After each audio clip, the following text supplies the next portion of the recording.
what, 94? We have 4 more episodes. Let's see, 1, Yeah. 2, 3, 4. Yeah, so by October 5th, we'll be at our 100th episode, man. That's gonna be wild. The fact that we've been doing this for 100 times now, man. Yeah, that's true. Yeah. All right. But anyways, chat, I hope you guys are doing well. We do have a bunch of stuff we're going to be talking about. We got Sane Adam hanging out. We got Andrew Wordna. We got Emily Kruger. Marley is hanging out. We got Carl's Art Universe. And we got Jess JK and Cerberus hanging out in the chat. And yes, we are also live on Rumble. So if you guys want to check us out on Rumble, go ahead and do so. But yeah, Grae, what have you been doing, man? Like, I know you've been in the province. Have you been playing? You bought Black Myth Wukong, right? I did, but I'm still at exactly at the same place last week. I didn't get a chance to play it. I'm still at the Tiger Vanguard, but yeah, chances are I'm just gonna be at the very. I'm gonna put it in my backlog because I've heard really good things about Space Marine 2, and I also want to support Lollipop Chainsaw because that's before Stellar Blade there was Lollipop Chainsaw. Yeah.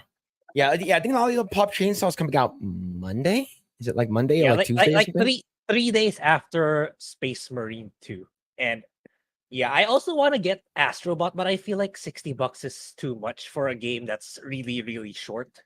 Though again, that's like people are saying, "Oh, this is a Game of the Year contender." So Astrobot? No, I played Astro's Playroom because that came with the thing, right? Astro Playroom was it came with the PS5.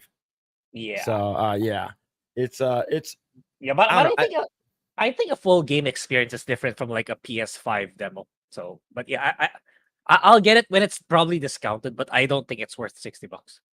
Oh, okay. Yeah. Yo, did we just get raided? We just started. Oh, yo, we got Saucy Raid and X. We got X. We have X-Ray Girl hanging out in the chat. Yo, thank you so much for the raid, girls. Thank you. Yo, thank you, X-Ray. Thank you so much, Wicked. Thank you for the raid. Holy crap, we just started and we got a raid. Thank you. Hope you guys are doing well. Thank you. What's going on, chat room? We have we got Superb Legends hanging out. We got Booming Bob with the Phil is gay. You're actually early this time. We got Denny Tate and we got Superb Legends says Tiger Vanguard gave me such out. Yeah. Cappy Nova's hanging out, and we got LDT3 Silver Battleship Psychotic Mongoose also hanging out. But yo, thank you so much for the raid. Thank you. Holy crap, man. Stefan H says, how did I get here? Where am I? What is this place? You hello, you travel all the way to the far east side now. You're in China. You're in China. We are currently at war with the Philippines.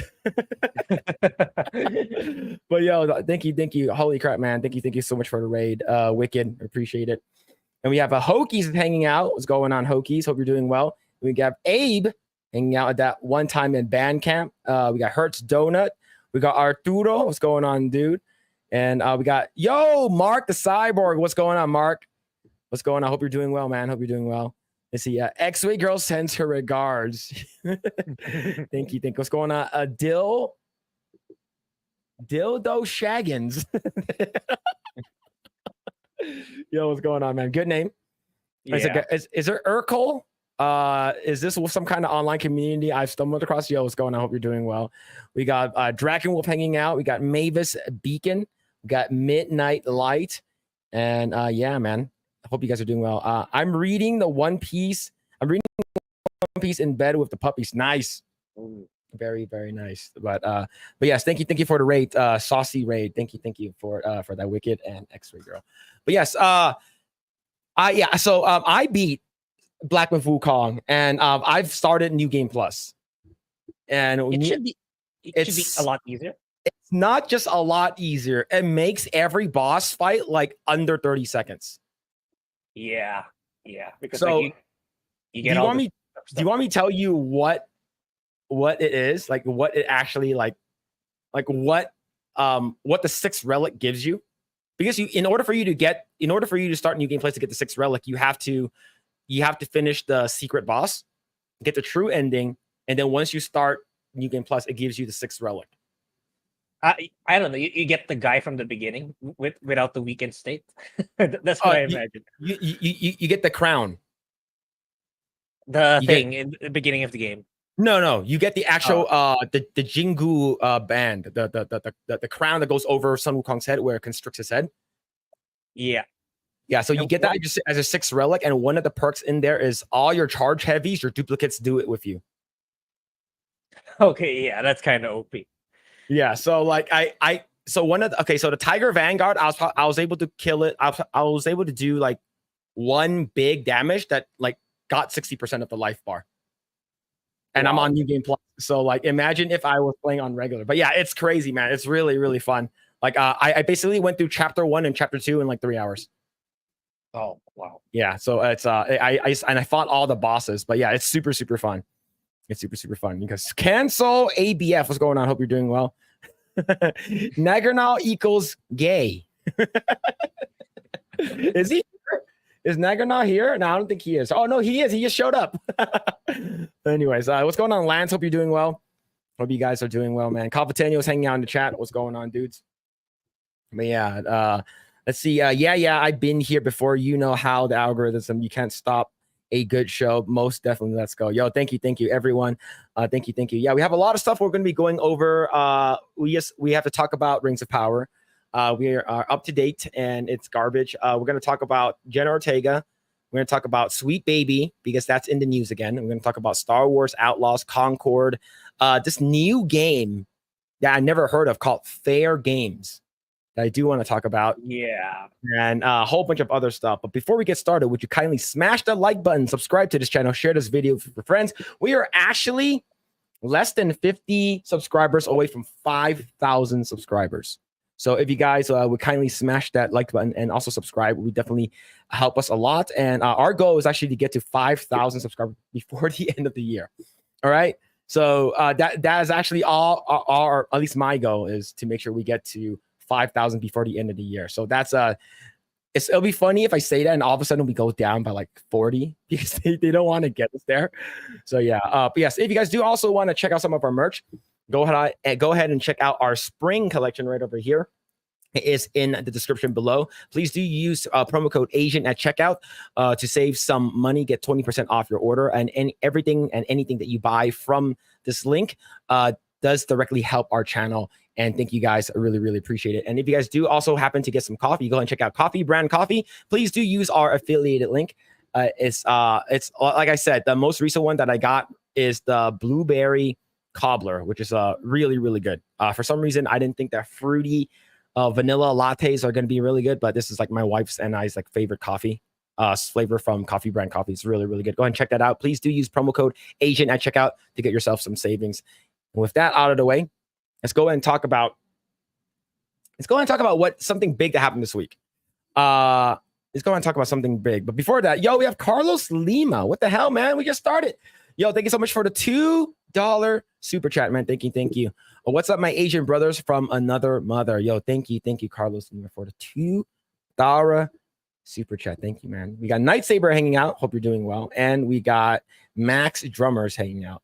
But yes, so Grae, I know that you've been sort of out in and out of the sort of like the, I guess you would say, pop culture and like entertainment sphere. But what have you heard in terms of like what happened with like people banding together and trying to cancel Nerdrotic, Geeks and Gamers and Ryan? Yeah, I saw like there was some tweet on Discord, sorry, X, trying to reach out to Team YouTube. Oh, you gotta demonetize these channels because they're bigots and misogynists, spreading hate, blah blah blah blah blah, which is definitely false if you watch the videos, because for these people, just because you disagree with them or don't share the same opinions, that means you're already a terrible, evil person and you're worth canceling and worth losing your livelihoods over.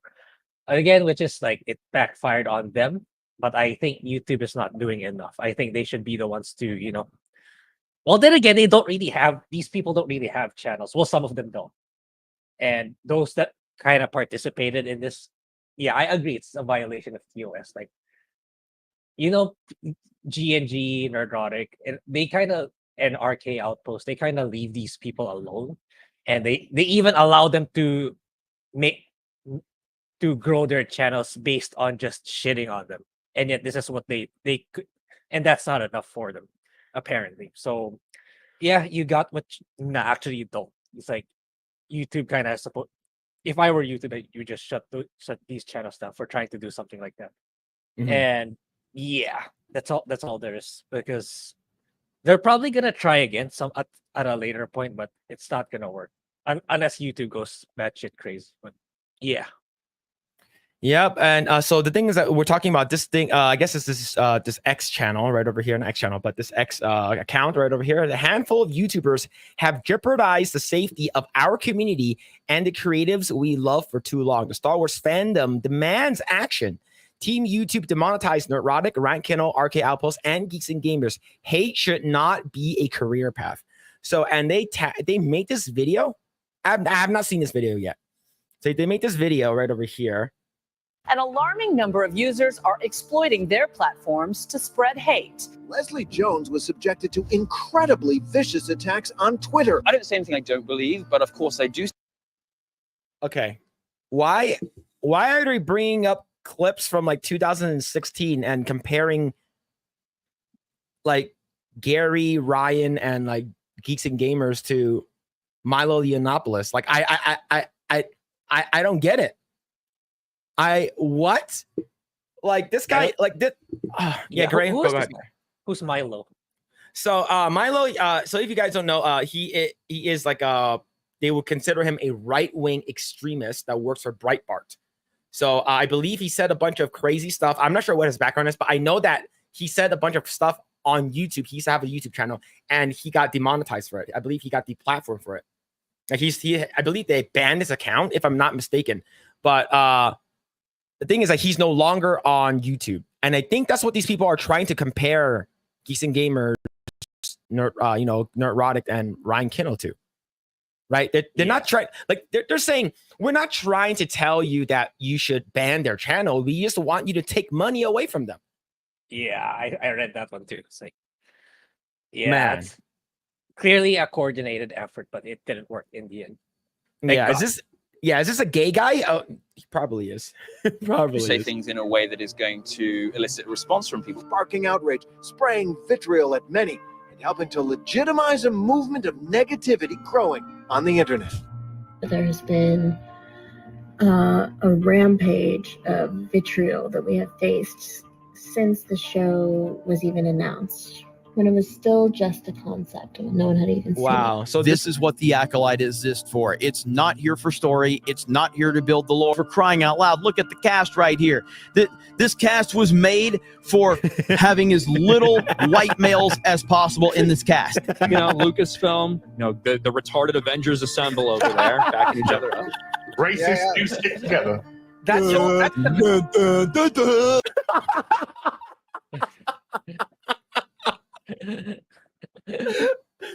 shit's funny, man.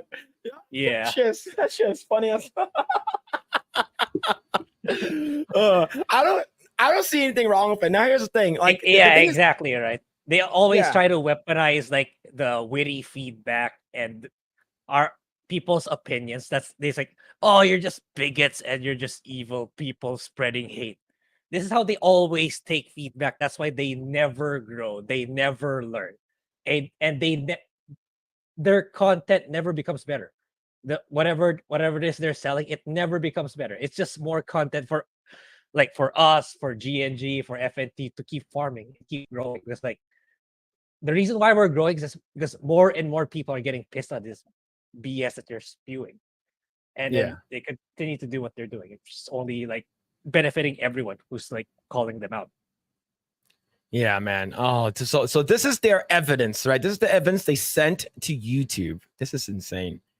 He accused Jones of playing the victim. Actress Amanda Stenberg playing the victim card. They can do nothing other than play the victim. Amanda Stenberg, the adult pretender. Pathological, sociopathic, feminist liars in popular. The thing is that, like, the fact that they're trying to compare someone who's like I said, I've heard Milo's name in passing by, like, you know, when I watch like political like talks and stuff like that, but comparing that comparing him to like this is like 8 years ago. Comparing this to like what we're getting right now, like here's the thing: the First Amendment, you're under the protection of that.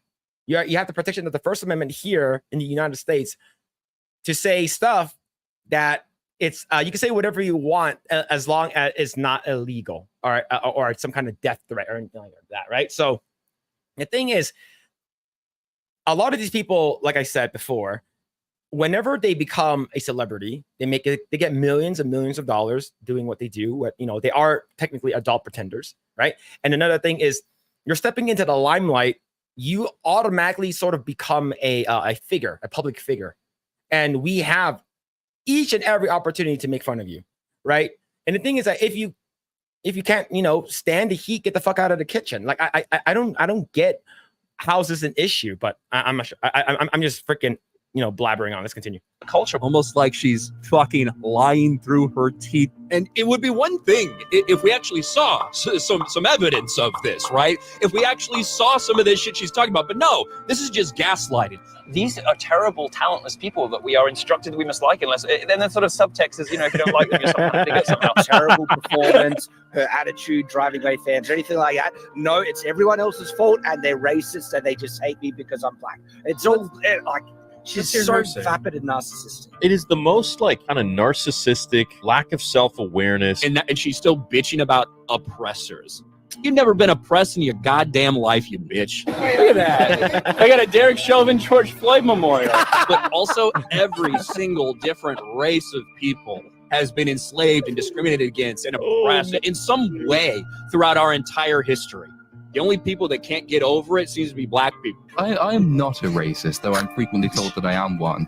But I am in favor of oppressing whatever the fuck this is, because See right here. YouTube demonetize geeks and gamers, arcade outposts, and erotic. Hate should not be a career path. Well, I'm pretty sure hate is the ultimate career path for all of these crazy people, is because whenever someone on the right or someone that's against their ideology is canceled, they cheer, they praise it, they start celebrating, right? They actually mark on their calendar and turn into a holiday, and it's absolutely insane. But the thing is, what I want to this they also submitted this thing, right? It's in shorts, basically saying, writing basically having their video basically turn into a dissertation that they're trying to graduate with, saying that you gotta get rid of all these people, and then they're trying to quote all these things. And I talked through this already. It's a lot. They're comparing, if we were able to get Milo off of YouTube, we should be able to get Neurotic, Ryan, and Geeks and Gamers off of YouTube, right? And then at the end it says, "May the force be with you." Submitted all these resources, but right, this is right over here. YouTube did respond. This is a couple of days ago. We definitely want our community to help flag inappropriate content to ensure YouTube is a safe place for everyone. If you come across something that violates YouTube's policies, you can report it via the following. Thank you, right? But YouTube responded, and they didn't get the answer they wanted. Right over here. Hello, Team YouTube. Star Wars community would be at very least appreciate a formal response or an update in regards to our well-documented and pressing concerns about YouTubers pushing prolonged harassment on your platform. Now, there it is. 9 million views. 11. I'm going to like this right over here. Thanks for reaching out. Just heard back and confirmed that this content is not violative and will remain up. We totally understand you may not agree with this decision, but we reviewed this video very carefully against our policies. And the things that YouTube probably did this, like, oh, fuck, I have to respond back to this at like 3 a.m. in the morning. Nothing is capitalized. You can tell that they're like fucking sleeping. So this is huge. Yeah, I'm a good point. Yeah. Like this is a YouTube W right here. Right? Yeah. Like, it's crazy. Half of me was kind of worried that YouTube would actually do it, because you know how YouTube like randomly demonetizes people like they did with Jay. Yeah. So good thing like it was actually a human agent that actually looked into this, or a human moderator, and saw what it actually is. So it's a good thing. Yeah. Now here's another thing. I saw this earlier. I believe Jeremy posted this. the people who are responding to this, they are really mad, right? So I'm gonna go over here. I'm gonna go to view engagements. I'm gonna check out quotes, right? All of this for Disney Plus television show. They're barely anyone watch, bro. I can't. And then critical drinker right over here. All of this because of a shitty Star Wars show that nobody watched. Rewriting Ripley loses again. When you do everything you can to censor those who disagree with you, you are the bad guy, right? You are blocked. And here's another one. Hey, Team YouTube. These are literally the first 2 videos that pop up when I simply typed in the acolyte. Do you know what you can do? You know that you can actually go like, I don't want to see these videos anymore, because there's these 3 dots over here. You can actually press that and say, I don't want to see these videos anymore.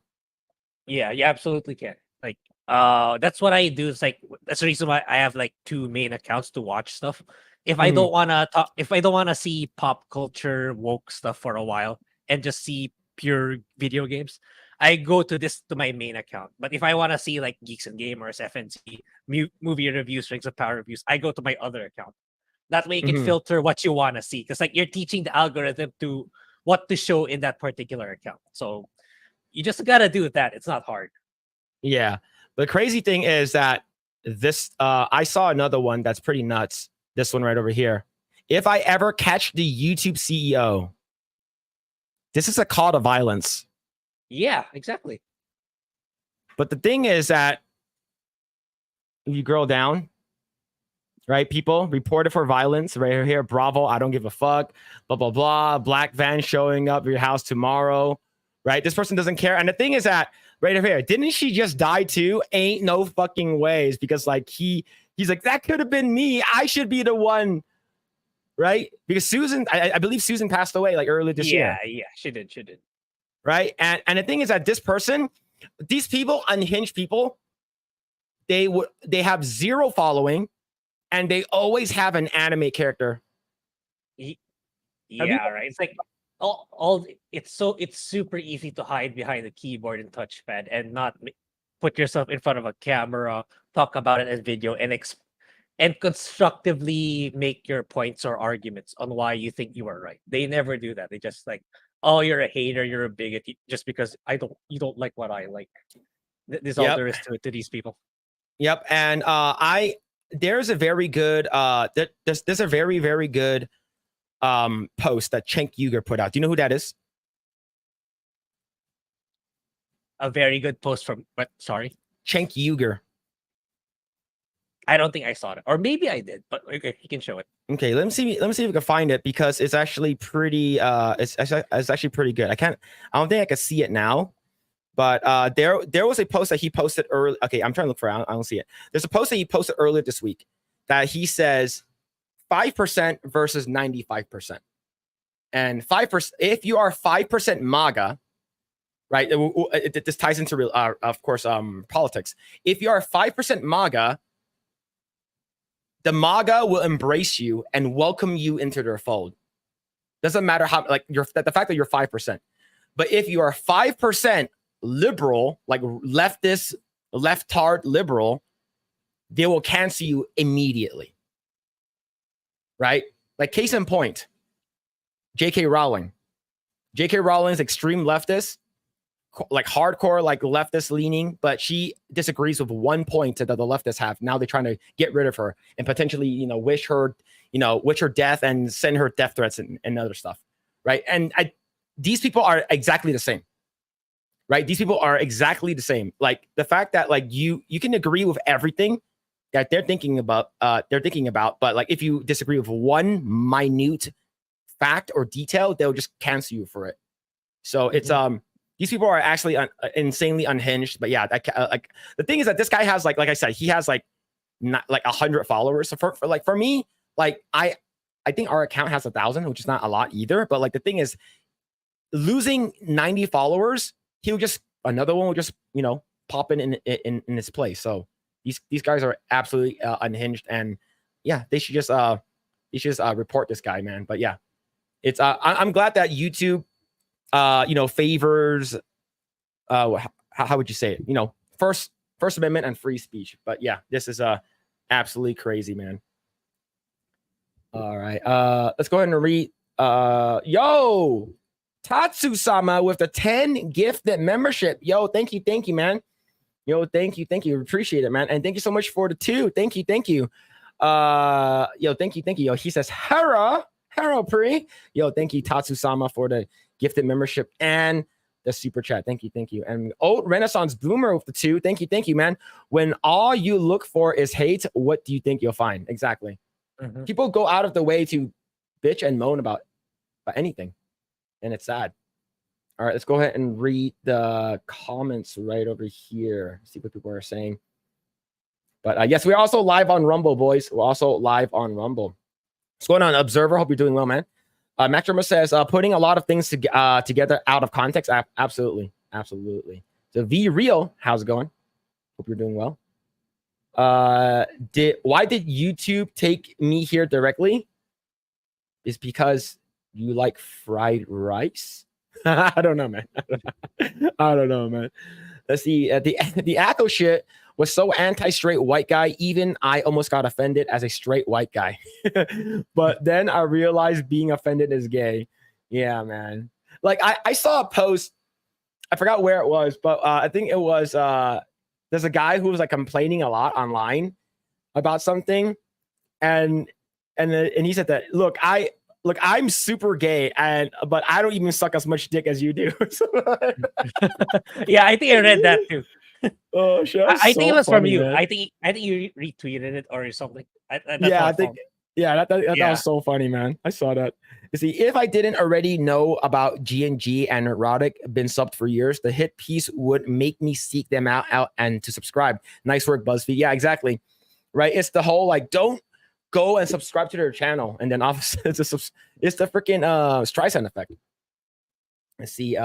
Comparing Milo and Erotic is like comparing apples to kangaroos. Yeah, that's crazy, dude. Absolutely crazy.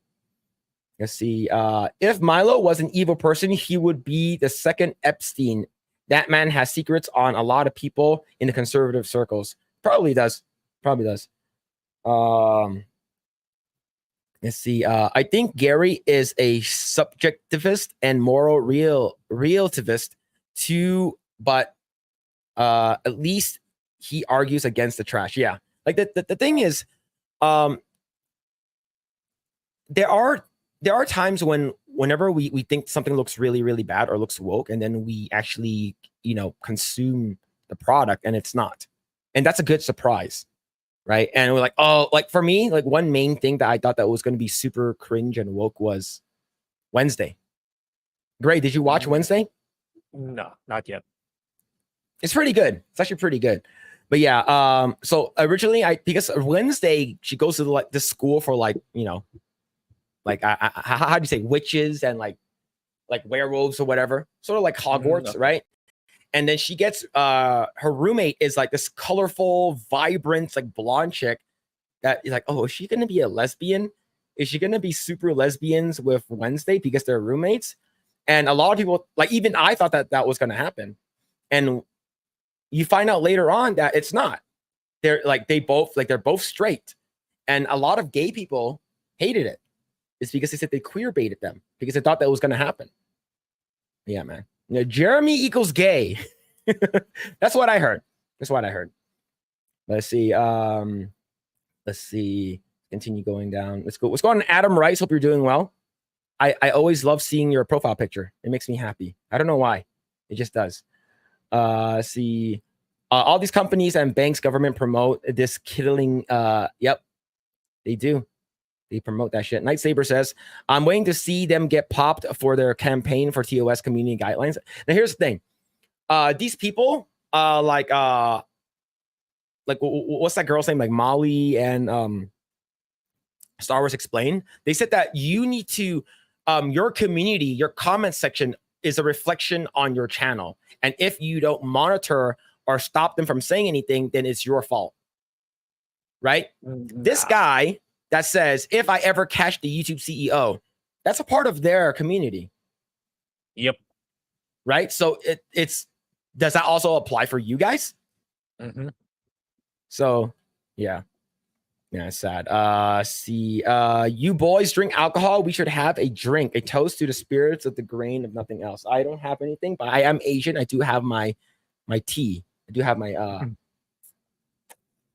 tea.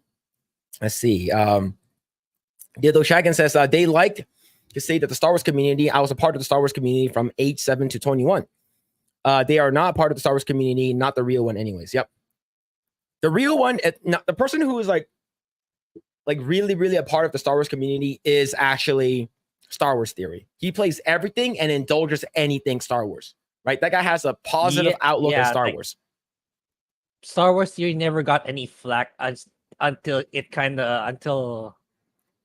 Ahsoka or Obi-Wan kind of start breaking him. Then they started like trying to cancel him. Like in this latest clip, Star Wars Theory is already there. When before you've never really seen him in a negative light.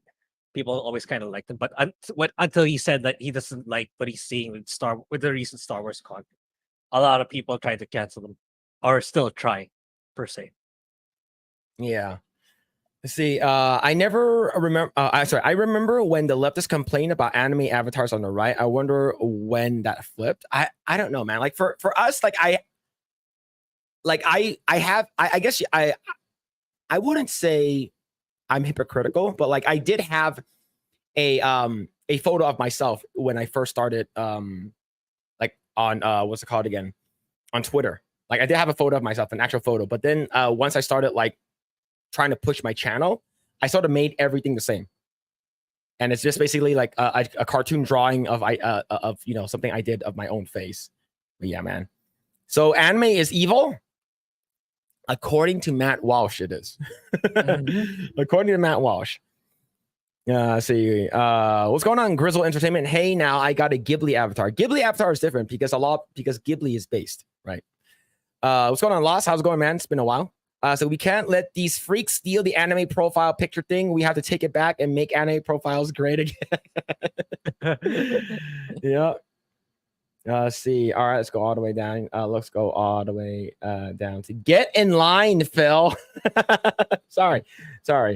Are you sure he was not hacked? Saying Chank made good tweet is so messed up. Yeah, it's weird that I saw that. Right? It's weird that here's the I can't find it anymore. Maybe he deleted it. I'm not sure. JKR has gone further than that one point since then. Yeah, JK Rowling has gone on and say that it should be completely like females should have their own safe space. I agree with her 100%. Let's continue going down. Yo, Carlos Lima said with the $5 super chat says Jenna Ortega is so base, which makes her even hotter. And that's what, yeah, we're gonna talk about her. That's gonna be the next thing we're gonna be talking about for sure. Neil C says, shockingly, few leftists are able to ignore people they dislike. They believe it's their responsibility to make everyone like them.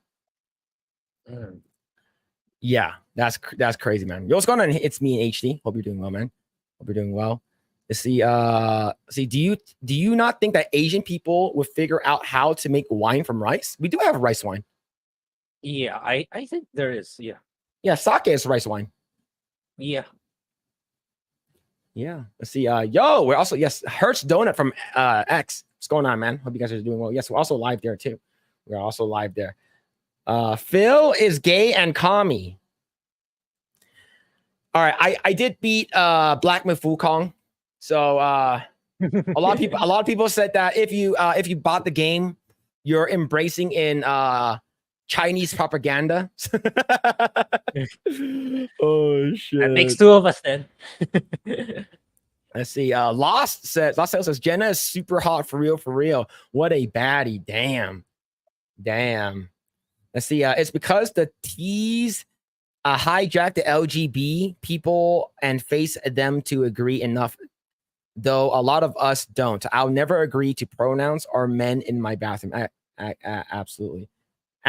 Phil is a homosexual. I'm just gonna skip that right over there. I'm just gonna skip it. All right.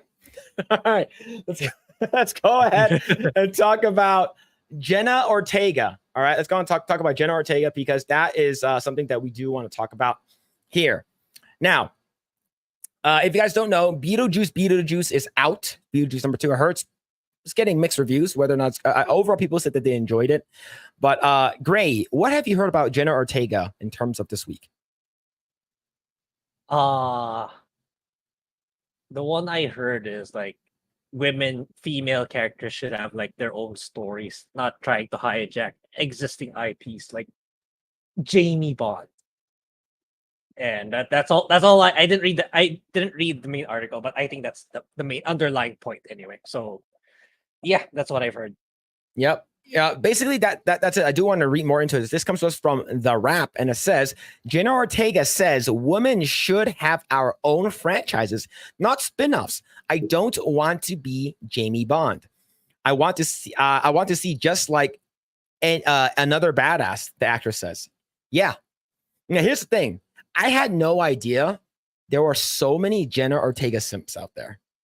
Like I didn't know. Right? Like, holy crap, there is a cult out there of Jenna Ortega Sims, and they will go to war for her. And Lost Tales is in the chat, and he's one of them. he's one of them. Carlos Lima is also one of them. But man, but here's the thing though. Jenna Ortega is all for seeing women leading popular franchises, but the young actress does think they should be given their own from the start instead of having to take over pre-existing ones led by men. How do you feel about that, Grae? Yeah, almost like if you write them well, they're gonna be popular, and female characters are not exempted for that. So yeah, I fully agree, and I wish there were more women like Jenna Ortega in Hollywood, because Hollywood badly needs it right now. Yo, chat, you guys are wild, man. Lance, look at this. I let her do crazy things to me, not gonna lie. Oh my god. And this one's for you, Grae. Oh my god, the $5 super chat from Carlos Lima. Oh my god. There's a, hey Grae, Jenna Ortega has nice teeth. Just saying. Yeah, I should take that picture whenever I go back to the office. Like, those teeth are really creepy. Oh man. Oh man, dude. Oh jeez, man. Yeah. So Grae, yeah, she has good teeth. Just letting you know. Yeah, just so you know. In a new interview with MTV, the Beetlejuice star reflected on joining the sequel to one of Tim Burton's most beloved films, which remains a surreal experience for her. At one point, though, the host Josh Horowitz asked her opinion on other sequels when the titles should be left alone. He specifically joked about the idea of Edward Scissorhands' sequel, which could hypothetically be called Edith Scissorhands. Yo, I don't know. I'm pretty sure if this movie is about a girl with scissors, I better see two girls tripping really fucking hard. All right. I better see them fucking doing, scissor me timbers. And I guarantee each and every one of the simps in the chat will go. I guarantee it's like, Jenna Ortega is scissoring Sydney Sweeney, let's go. That movie's gonna make $1 billion. Oh my god, dude. Yeah. And they'll watch it several times too. Yeah, just for the plot. Oh my god. Oh shit, man. And though Ortega and her co-star Catherine O'Hara had chuckled at that, the young actress was quickly to come back with her opinion. I love that there's a lot more female leads nowadays. I think that's so special, but we should have our own, Ortega said. I don't like it when it's a spinoff. Like, I don't want to see a Jamie Bond, you know?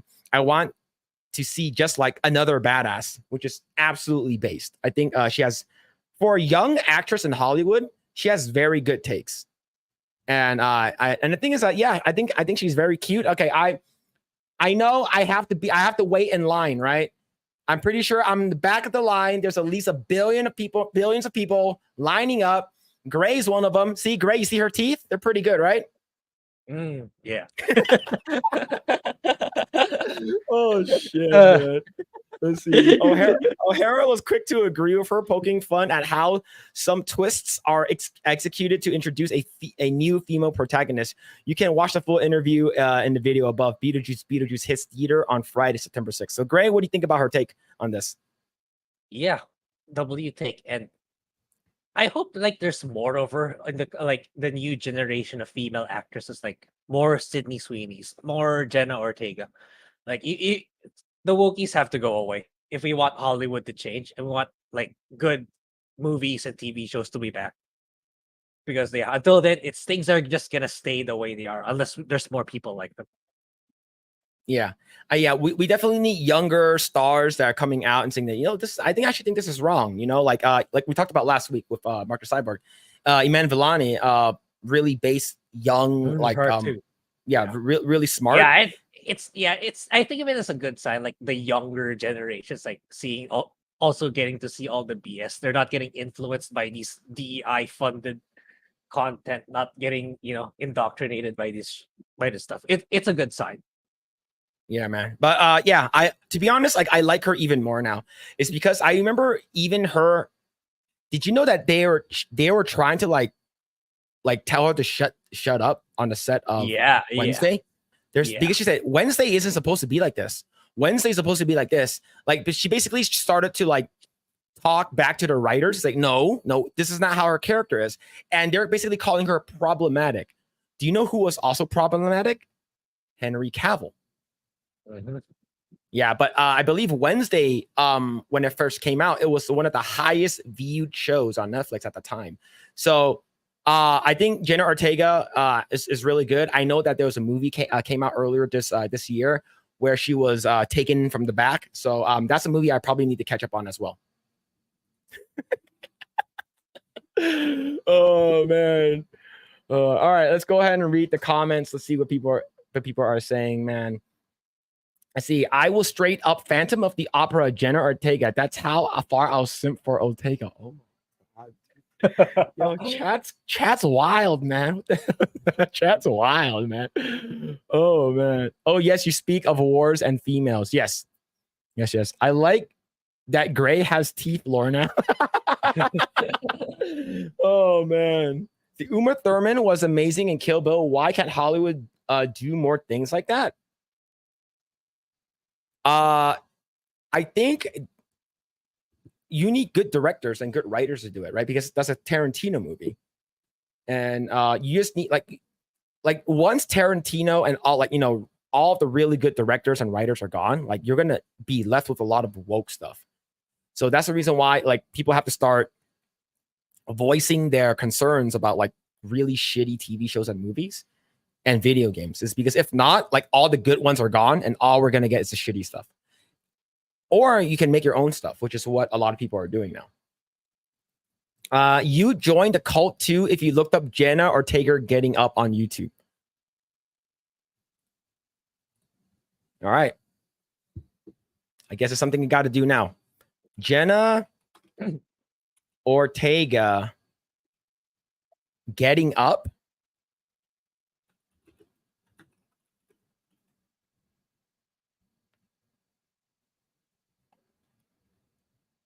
No way.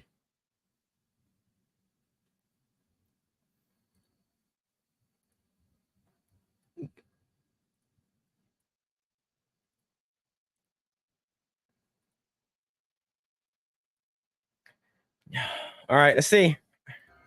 You are the key. Taking a cat nap? Okay. Joseph. Okay, I remember the scene. Oh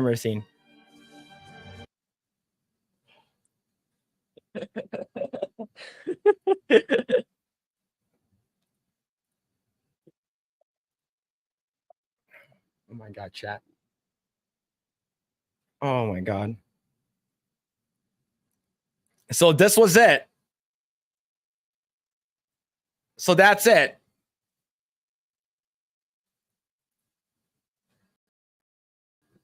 This is what you guys. Grae, what do you think about this? What do you think about this? Approved. No teeth, but approved. Oh man. Oh, okay. I'll leave this up, all right? I'll leave this up while Oh my god, dude. Oh my god. See, this is all. This automatically becomes Coomcast, man. What the fuck, dude? Oh man.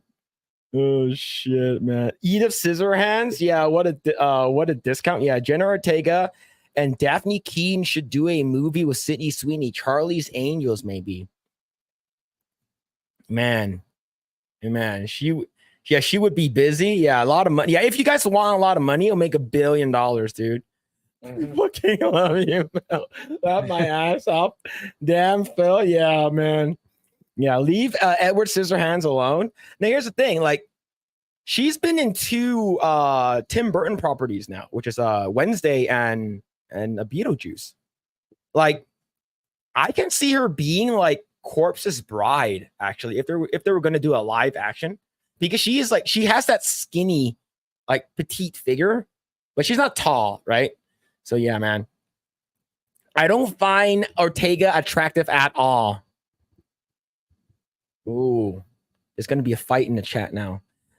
Edith Scissorhand is a small indie film on the Hub, by the way. Probably should check it out.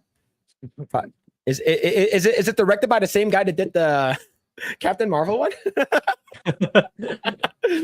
Oh shit, man. We'll never see Jenna or Sydney scissoring in this cultural climate, unfortunately.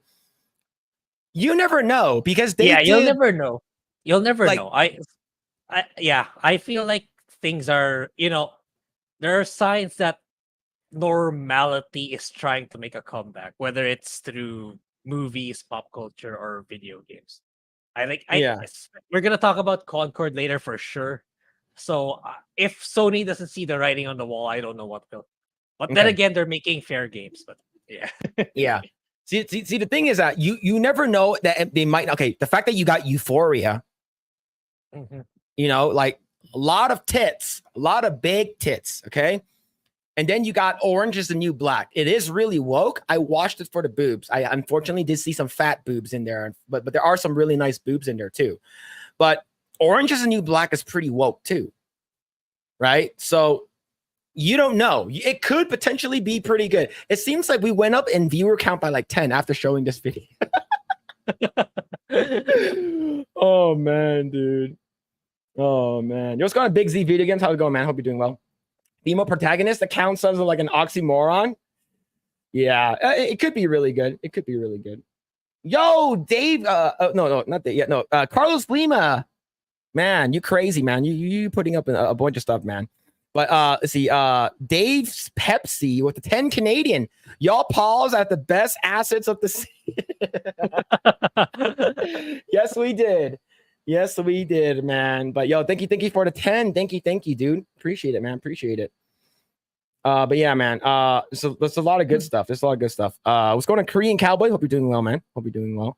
We got Folsom Lockdowns. She seems well versed in the 4-point. Yes. And Carlos Lima, hopefully you took this back, man, because I read it already. But if you didn't, but thank you, man. Unfortunately, we'll never see 2 hot women like Jenna and Sydney scissoring in anything in this cultural climate. But thank you for the 5. Thank you for the support, dude. Yeah, everyone is pissed off now. See, Lost Tales is who said that? Who said that Jenna Ortega is not hot? You take that back. A lot of people are mad now. She's a beauty for sure, and based also. She isn't based either. I don't know, man. I don't know. I never saw Orange is the New Black. Okay, the only parts that you need to see, there is this black chick scissoring another Hispanic chick, and the Hispanic chick had big boobs. Just look up like all of the nude scenes in Orange is the New Black. Even the girl from that 70s show, I believe she's in it, and she's like the main character's like side piece, or like the main character's girlfriend. And she I forgot her name, the redhead from that 70s show.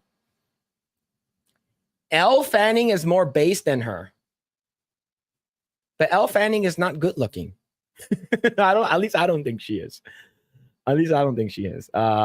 There was a titty in Incoming on Netflix. Pretty funny film, by the way. Yeah, I gotta check it out, man. See, in the 80s, every movie had a random scene of some naked chick pushing her rack into the camera. Now people are so starved for anything they can cream themselves over a fully clothed blur. Unfortunately, we don't have 4K in this one.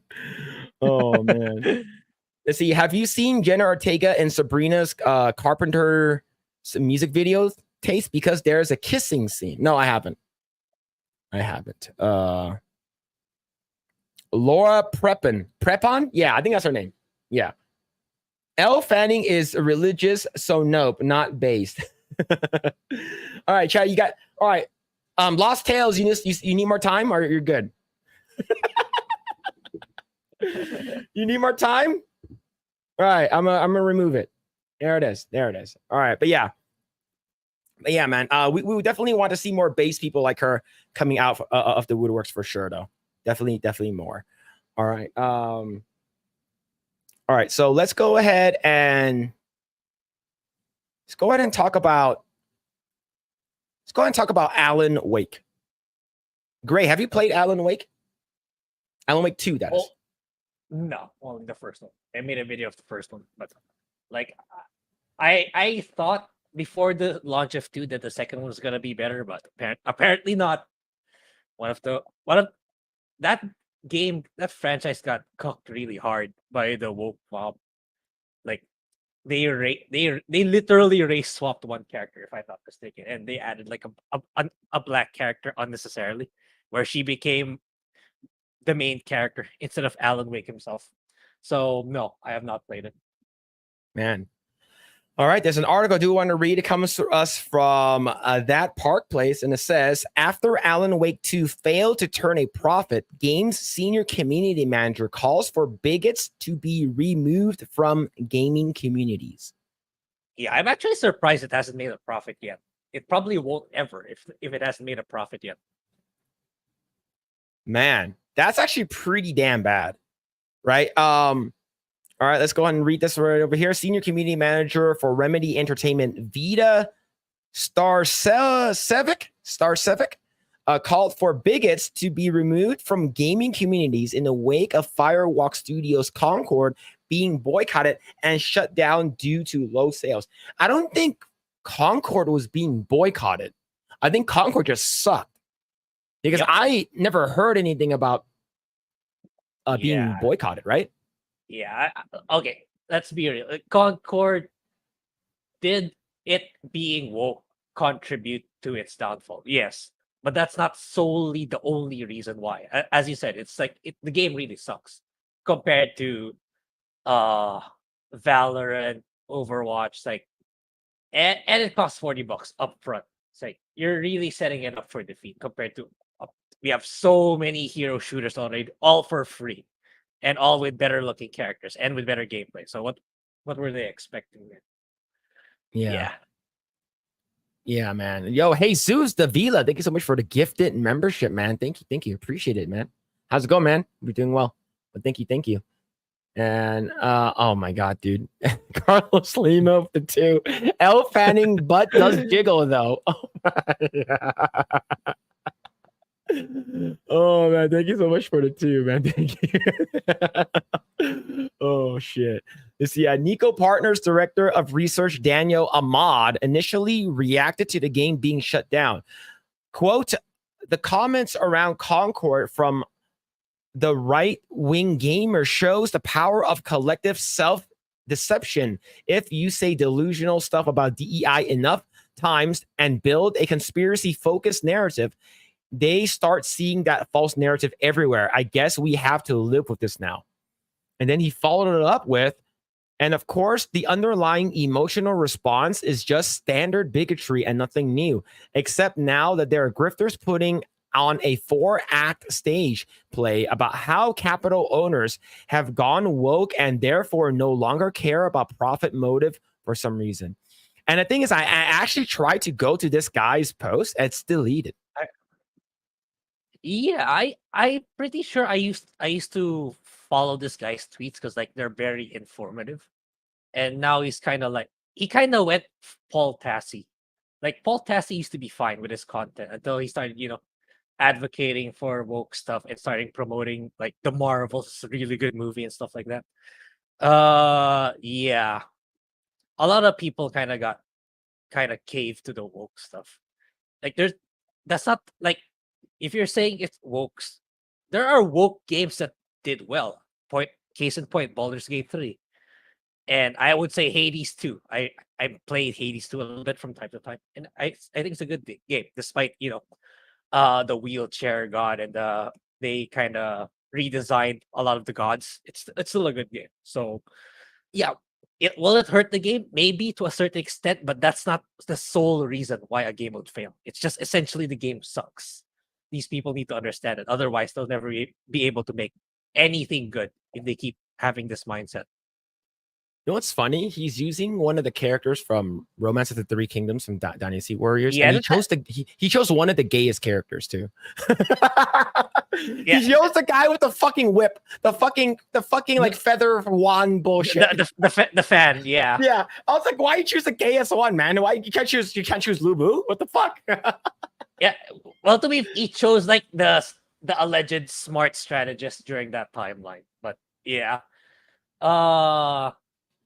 It doesn't reflect him now on a personally. That's what I think. Yeah. See, podcaster Khalif Adams reacted to Ahmad's commentary and wrote, "Prune all your gardens, push out bad actors, prepare your teams for current conversation zeitgeist, give your community and social teams autonomy and resources to battle against toxicity. Relay how all of this can impact the bottom line early to investors." Yeah, so yeah, Star Civic, who worked on Alan Woke 2, responded to Adams writing what Ka said, but also uplift the good eggs, protect this and support those who need it. Twitter has never been this full of accounts who are peddling hate 24/7, but it's still where a lot of people of the good parts of the games community happen. Prune your gardens and let flowers grow. So basically, they're saying that this game, this person that worked on Alan Wake, basically says, this game isn't for.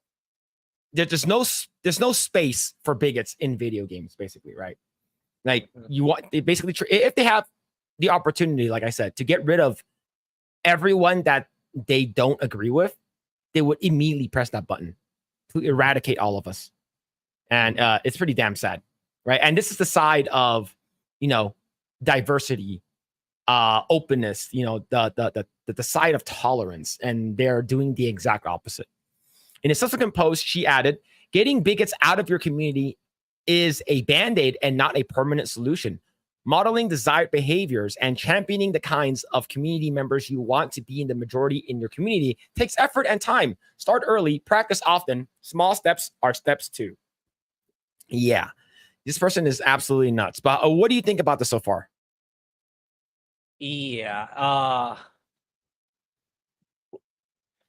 I hope these like community managers, game developers who's like spewing this stuff like, yeah, you're a bigot if you don't like my stuff, talentless freaks. Like, I sincerely hope they find a job elsewhere, somewhere where they don't require a social media or front office presence.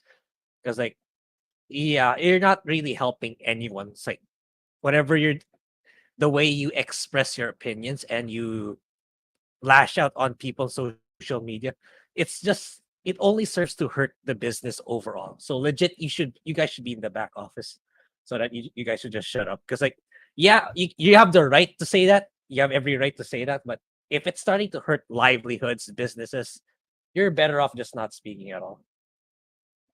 Yeah.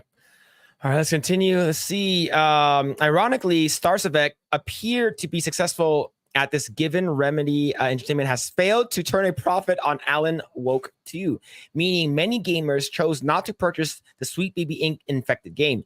In the company's half-year financial report covering January to June, Remedy revealed at the time of publishing this report, Alan Wake 2 has recouped most of its development and marketing expenses. That means that it still has taken a loss in the game. Yeah, that means that they've only broken even. They have not Yeah, made well- any profit. Which is a shame because like Alan Wake is one of those franchises I'm a bit invested in. It's like I want to see it actually be good, but because again it got Sweet Baby got its dirty paws on it, so I don't think it has a chance now unless like like a Tencent acquires it or like a Chinese firm acquires it and then steers the ship back in the right direction. But I don't see that happening.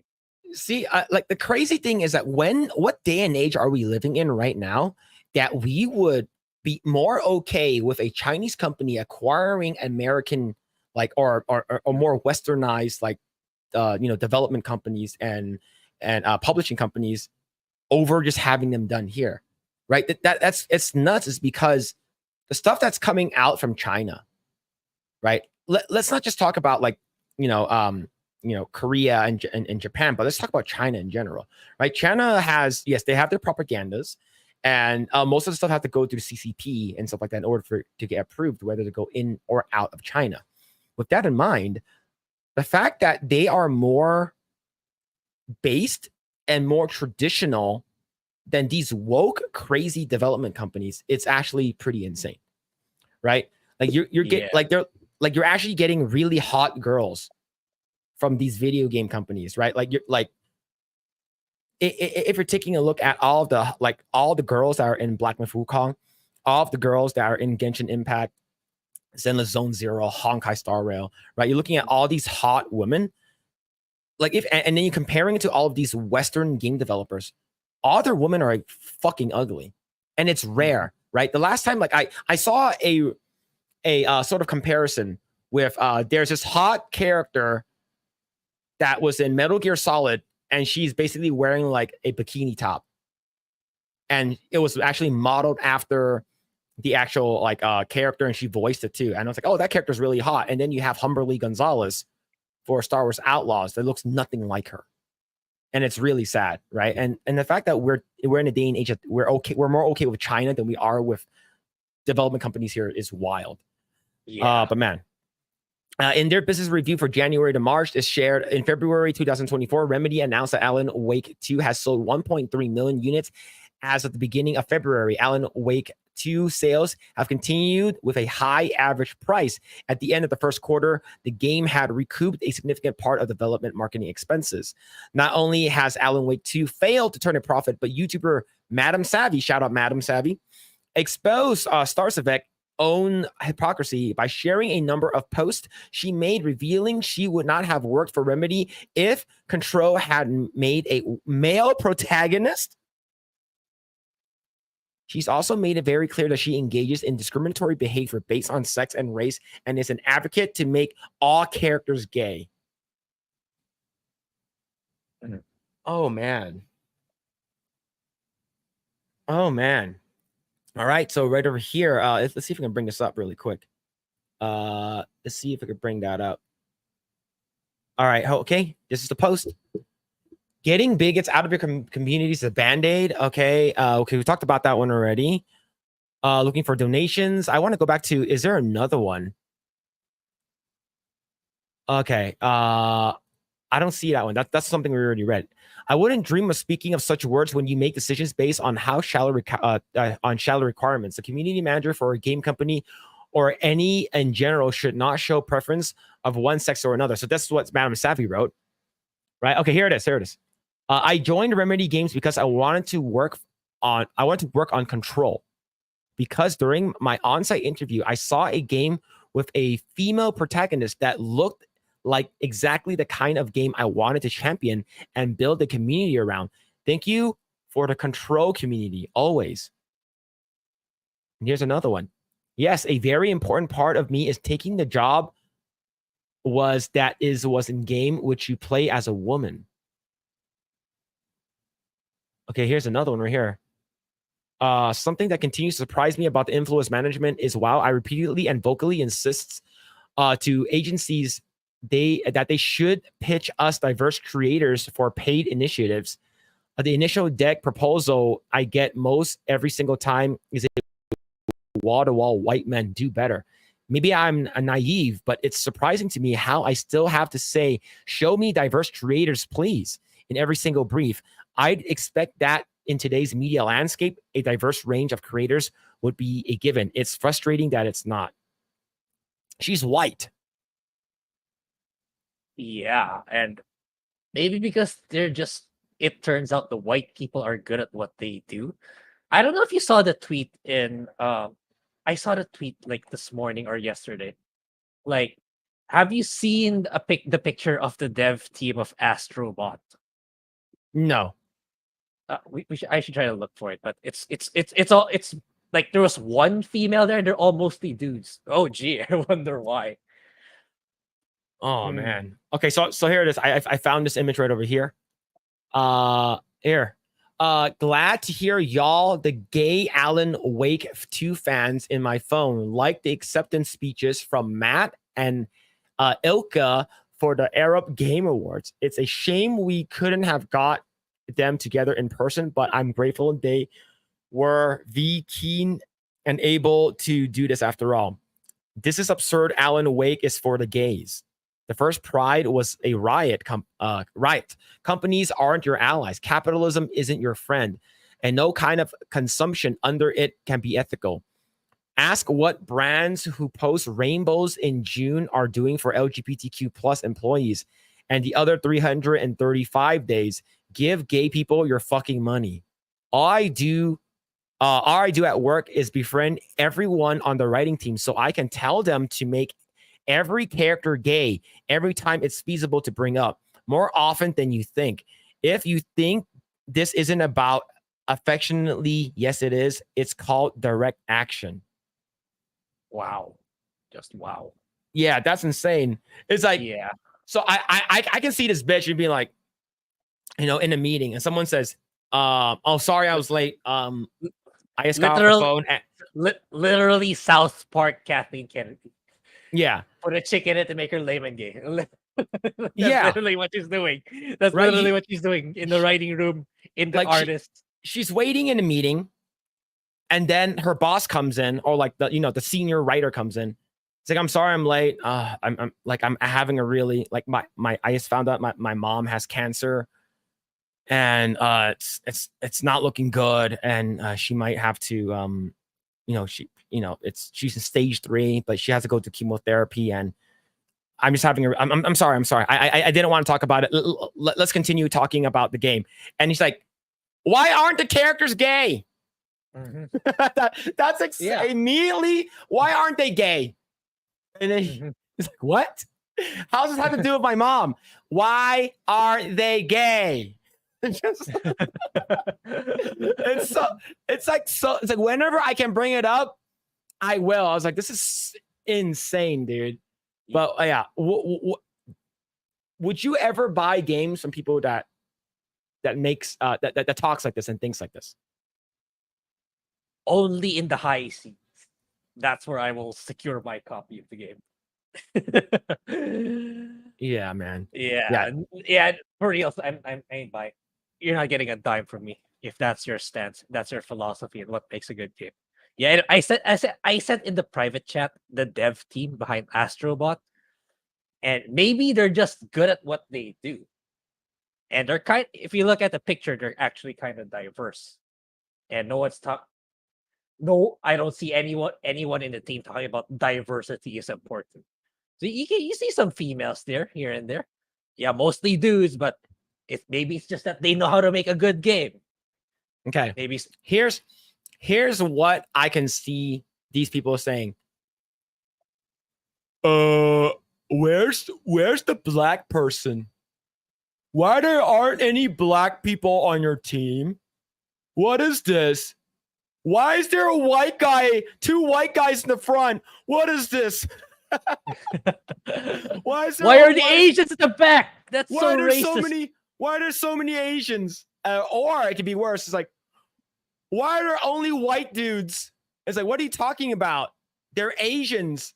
It's like, they're Asian people. It's like, nuh-uh. Asians are basically white. Why are there white people only? Where are the black people at? that's I can see people getting mad about the dumbest shit ever, man. Holy crap. But yeah, that's pretty funny though. But yeah, the Astrobot looks pretty good though. It does actually look pretty good. Yeah. It's just that for me, I'm not saying it's a bad game, but for me, like I hear it's like it can be as short as 6 hours. I think $60 is too steep for that. I'll wait for a discount, but I'll most likely grab the game sooner or later. Yeah. All right. Let's go ahead and read the comments. Let's see. Go ahead and start right over here. Yo, what's going on, Tim F? Hope you're doing well, man. Hope you're doing well. Let's see.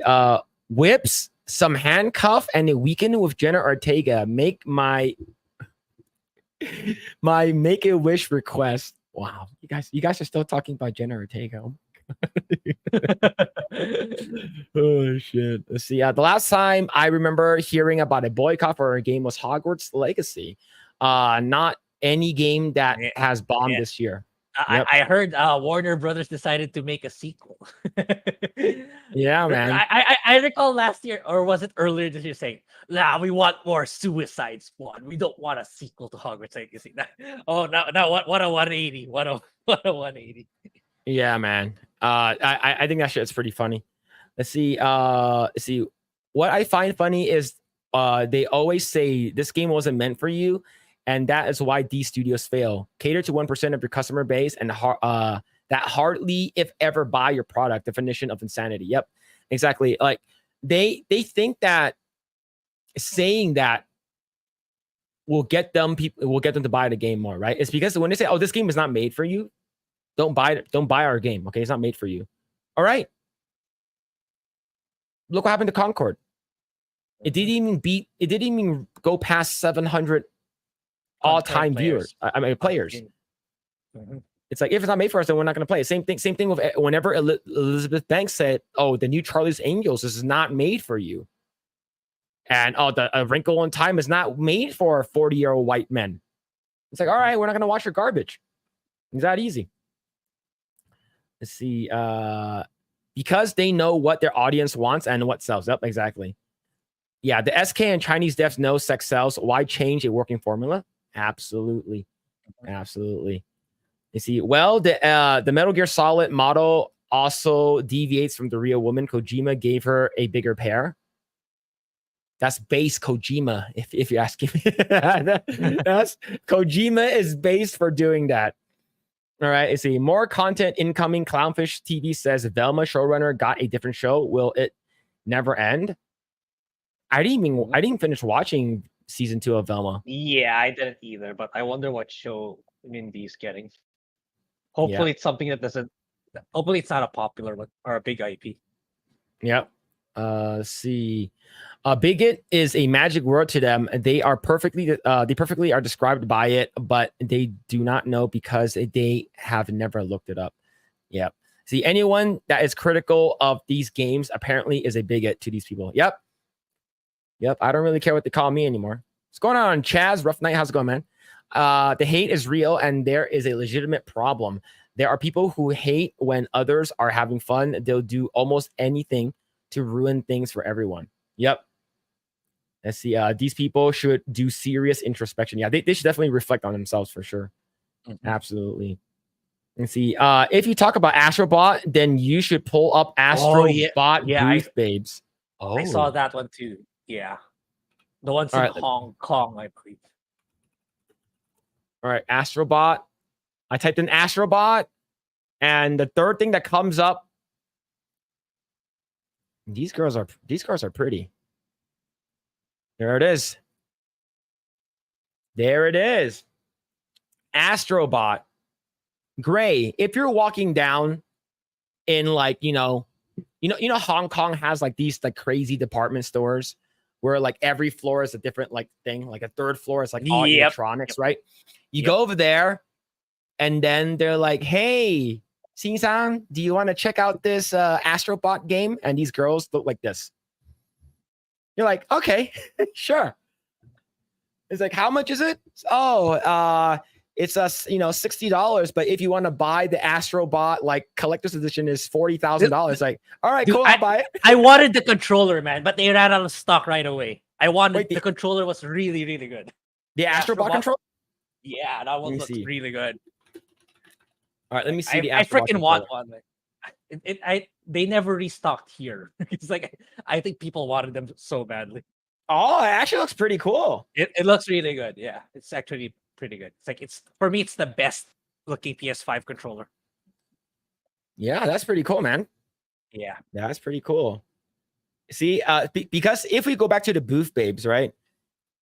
For me, I'd be like, oh, if I buy the game, do you come with the video game? That's something I would say. Oh shit, man. See, yeah. Well, if your mom's gay, she'll probably live. That's what that crazy girl would say, right? Oh my god, dude. Yeah, how come there are no rainbows? Yep. No gingers. Where's the ginger representation? Is ginger side? Yeah, man. Yeah. I bet they made the only black guy take the. Well, if it's in China, I can see it. Astrobot's from Japan, so I don't think Japan would do that. Oh shit! Holy crap! I've been subbed to Project Eggroll for a year already. Man, we've been doing Project Eggroll for like 2 years now. It's crazy. Yeah, it's crazy, man.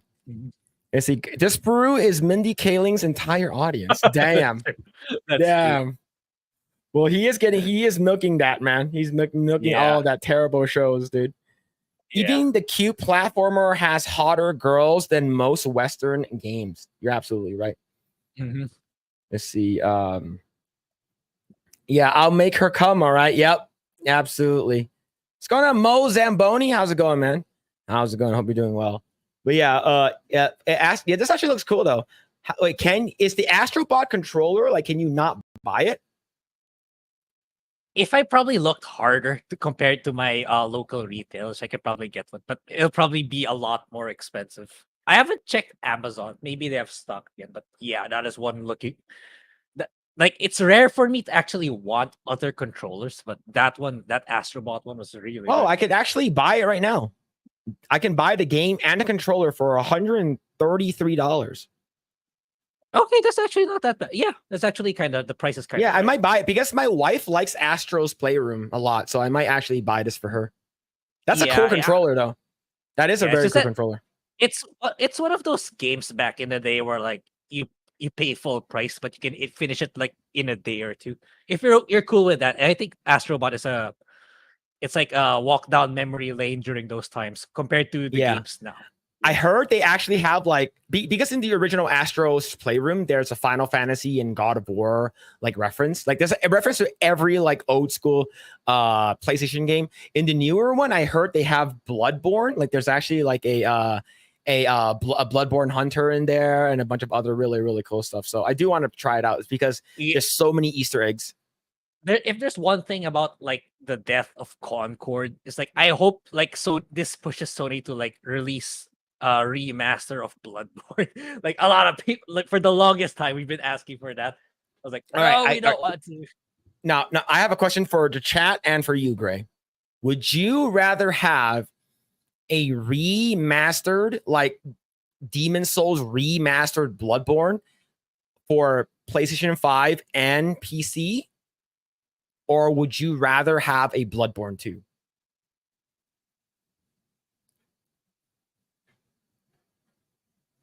Right? That is an actual hard question in my opinion. Yeah, it's tough. It's tough.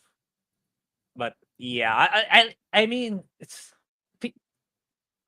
we just don't get it with these corpos, man. It's hear the vocal fans giving you feedback on what they want.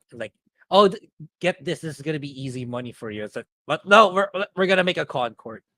But yeah, I hope Fair Games is the final Jim Ryan game. I hope the new leadership steps up because in my opinion, I don't blame the current leadership for the Concord. It's 100% a Jim Ryan thing. So by the time they stepped in, it's it was already too late into the development life cycle of the game. So I don't put it on the new leadership, but if they still push new games after Fair Games, that's on them. It's you guys who chose to take this direction and make Sony should never have moved their HQ to California. They should have just stuck with Japan. Yeah, man, look at this Bloodborne homage, dude. You got Lady Maria and the Yharnam Bloodborne hunter. Holy, this is crazy, man. This is actually it's so good. Like these like Easter eggs and homage to the original games. It's really, really cool. But yeah, so people are like, Demon Soul was a full remake. I'll take a sequel and a port of Bloodborne 1. People are saying, nah, a remaster Bloodborne. It does not need a sequel. All right. Closer to Bloodborne 2 than will ever be. Yeah, this is actually really cool though. Really, really cool. But yeah, the man. Let's see. All right. Yeah, I'll probably buy it. I actually might buy that edition. It actually looks really cool. Then the thing is that I'm not a big fan of white controllers. It's because like they get dirty so easily. Yeah, definitely. Like I have to clean like under my controller like once, like a couple times, like maybe like once every 3 months. I have to wipe it down. What I don't like about the PS5 controller, apart from like the super short battery life, it's like the sticks, because like it's super humid here in the Philippines. They have a tendency to get oily over time. The DualSense one gets like this one. It's like it gets oily it went oily a lot faster than the normal life cycle of a PlayStation. It's better. Okay, I was waiting for you to finish that sentence. I thought you were gonna say crusty and sticky. I'm like, oh no, Grae. Oh no, what have you been doing with your PlayStation 5 controller? All right, you said oily. I'm like, all right, okay, that's different. All right, cool. We good. Oh shit. Let's see. Why does the R2 button break first on every time? I think it really depends on if you're a right-hander or a left-hander. Yeah. Right. The buttons that are used most, right? So, but yeah, man. I might just buy it. It looks really cool. I do want to play it. But all right. All right, chat. We're gonna talk about something that you guys would hate. Okay, and it is called the Rings of Power. We're gonna do a episode 4 review. We're gonna speed run through this like last time, even though we don't have a guest. We're going to speed run through this, okay? Yeah. All right, so if you guys don't care about Rings of Power, you guys can hang out, but we do have a little Chiron scrolling by on the bottom with episode 4, season 2 spoilers for Rings of Power. So let's go ahead and shit on it. Grae, what are your thoughts on this episode? Yeah, I watched the thing when I just woke up, and somehow I still fell asleep. Really? I woke up for like, okay, let's just get this over with. I'll watch episode 4, but I somehow still end up falling asleep. It's what do I? Okay, the episode is eldest. The plot is, so the focus was Tom Bombadil. So it's like, oh, I'm a mega badass. I've been here since the beginning of time. Blah blah blah blah blah. So okay, and then I didn't see the need for the unnecessary shower segment with Gandalf. I watched the review saying, "Oh, Tom Bombadil wants to pick up the soap." He drops the soap in there. He's like, "Whoops!" He fucking throws the soap in there. He's like, "Whoops! Let me go pick it up for you." And then you hear Gandalf go, "Oh, what is that?" And then he's like, "Remember, Gandalf, never drop the soap." And the thing is, just when you think that Galadriel can be more insufferable in this episode, right? The commander, right? That the Elf King made Elrond the commander, and then like each and every step of the way, she's like fighting and disobeying, and basically not listening to Elrond, her commander, right? Especially like this scene right over here pissed me off right over here, right? Like she basically is like in front of everyone, undermining him the entire time. And then he's like, "Why?" It's like, "Next time, if you do that, I'm going to send you back." And he's like, "I just want to save you. I just want to make sure you don't die." Right. And then she gives that fucking resting bitch face. Like, I know you and I'm better than you. Yeah, that's, it's pretty, oh my God, it's so bad. It's, So, but yeah, man, so what were your thoughts on the other character that we saw? It was, I believe it was, let me see if I can find it. Yeah. Let me see if I can find it. This character was weird as fuck, and it showed up out of nowhere. Let me see if I can find it. Okay, hold on. But yeah, what? Okay, so what are your thoughts on Tom Bombadil while I'm looking for this? He's like 100% the stereotype you think he was gonna make him. Like, cause like I remember like several months ago, I asked, I don't even know who Tom Bombadil is. I know they referred to him a lot in Lord of the Rings, but he never really made an appearance. And people are saying like he's he's a myth, or he never had a tangible presence in the Tolkien books, and now apparently he does in this show. So it's like he's like 100% the mysterious mega uber strong person that never intervenes with anything. So they really just doubled down on the trope. So I didn't feel like he was anything special, even though they're trying really hard to make him feel that way or build him up to be that way. Because like I don't find it compelling, like, oh, this character that can change the tide of everything, but chooses to do nothing. I don't find those kinds of characters compelling in any of in any story, in my opinion. So, all right. So, what are your thoughts on Slumdog Millionaire right over here? Yeah, it's like the showrunners were saying like, oh, the Harfoots weren't woke enough in season 1. We gotta make a extra woke Harfoots in season 2. So they made one like, yeah, it's like the first. Not gonna lie, if I'm a racist for saying this, then I'm a racist. Like, but it's like the first thing I thought about is like, oh, Lord of the Rings hobo. That's what I thought. Because like it's like, Wokies wrote this when like him and like the female Sam, like they wanna bang. They want to each bang. other. Yeah. Instantly. They locked eyes. And there was like a moment, like there was no dialogue, and you see the fat girl, what's her name, Poppy. See the fat Harfoot is like, oh, I want some of that. I want I want some of that chicken tikka masala that you have on. Yeah. I want some of that samosa and the naan. Yeah, I mean, it's okay if you build it over time, but instantaneously, in a IP of Lord of the Rings, like, yeah, it's the people running this and writing this. They don't know they have no idea what they're doing. It's like, can I even say CW writing? I think even CW can do better than what they're doing here. Yeah, it's like what are they called? The Stores? Yeah, I think so. Stores. Yeah, so they're AKA the extra woke Harfoots. And how like right the two get captured, like they get captured because they're affiliated with the Stranger, which they think is the Dark Wizard. But then they just mentioned the Black Harfoot that died in season 1. Oh, you're friends with him? Okay, we're friends now. It's like I don't know. It's really stupid. I don't know what else to say. Yeah, man. Yo, Carlos Lima with a 5. Thank you. Hey, Phil. I sent a link in the comments. Check it out. I don't think you can send links. I think only mods can.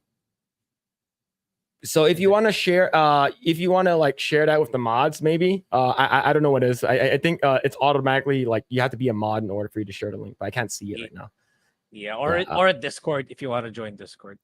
Yeah. If you want to join the Discord, you can share it there, and I can bring it up. But thank you for the 5, man. Appreciate it. Thank you. Poppy wants some of that naan bread and the vindaloo. Yeah, every time it's first love at first sight, or is less as first sight. Yeah, this is weird, man. And like basically what we gathered from this episode is Tom Bombadil. He looks like JD Vance to me. At least he looks like JD Vance, who is also a big he's a big Lord of the Rings fan. And you see him, and then there's a dark wizard. You see some Ents, right? Some trees, like the walking trees later on. But I did become a fan of the masked people, because the first thing they did was bitch slap the elder steward. Yeah. They did. So dude, yeah. So right over here. So here later on, you see Don Lemon and not Isildur venture off into the forest, and then they bump into two Ents, which is to be like I said, this show looks very expensive. Yeah, and even the scene before that is Don Lemon and Isildur should be dead, right? Given how long they were in that mud, like they could. That was a lot of time for them not being able to breathe, and for somehow they miraculously live, and they get saved by a twig, the twig of like that village girl who tried to save them.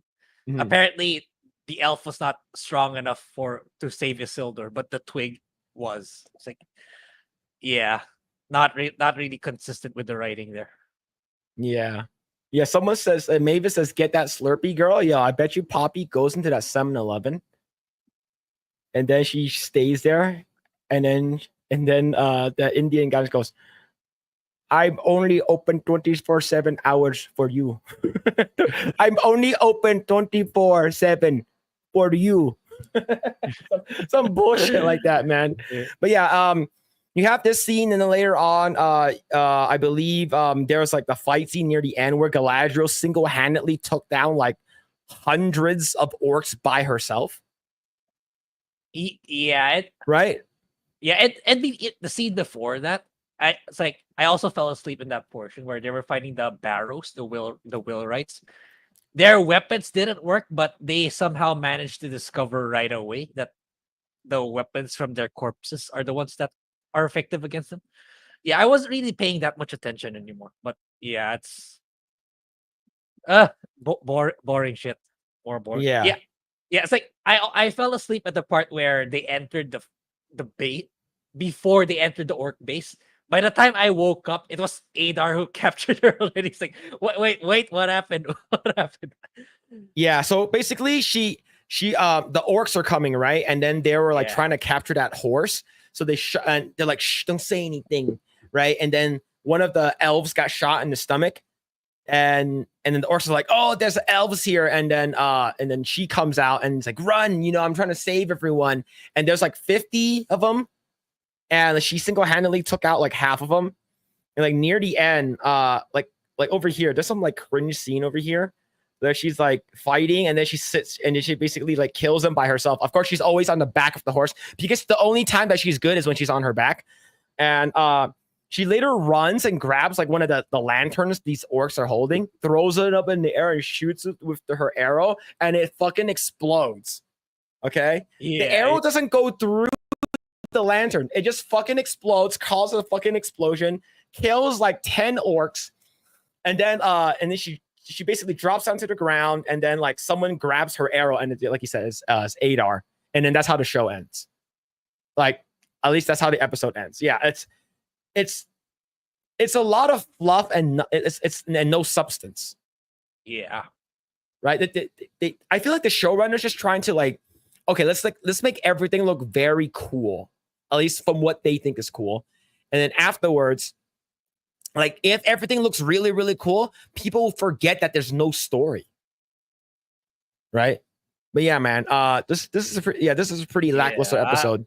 Yeah, I imagine episode 5 is gonna be like they're gonna make some shitty writing where now the tables have turned. Now you're my prisoner, and something like that. Because like remember in season 1, they captured Adar, so now it's the other way around. So they're probably gonna make some cringe dialogue about that. Okay, here's what I think is gonna happen. Adar knows that Sauron is alive because Hellbrand said, "Trust me, bro." Mm-hmm. Right? And Adar is going to be like, yo, my girl Galadriel. Do you know this guy named Halbrand? It's because he said that he knows that Sauron's alive, and you guys trust him. He's like, Halbrand, that's no Halbrand, that is Sauron. And then they're like, oh no, we must join forces to take him out. Say, okay, and then he's like, since we will join forces, I will remove your shackles, but I'm gonna go take a dip in the water. Takes off his clothes, and then she's spying on him, and then when he takes off his clothes, there's a lot of scars on his back, and then it's exactly like fucking Acolyte. Yeah, she gets a fucking boner, a raging boner for him.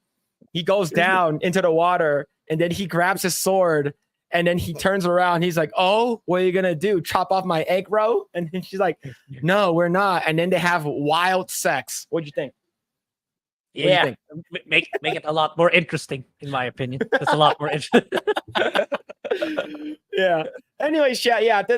This show's garbage.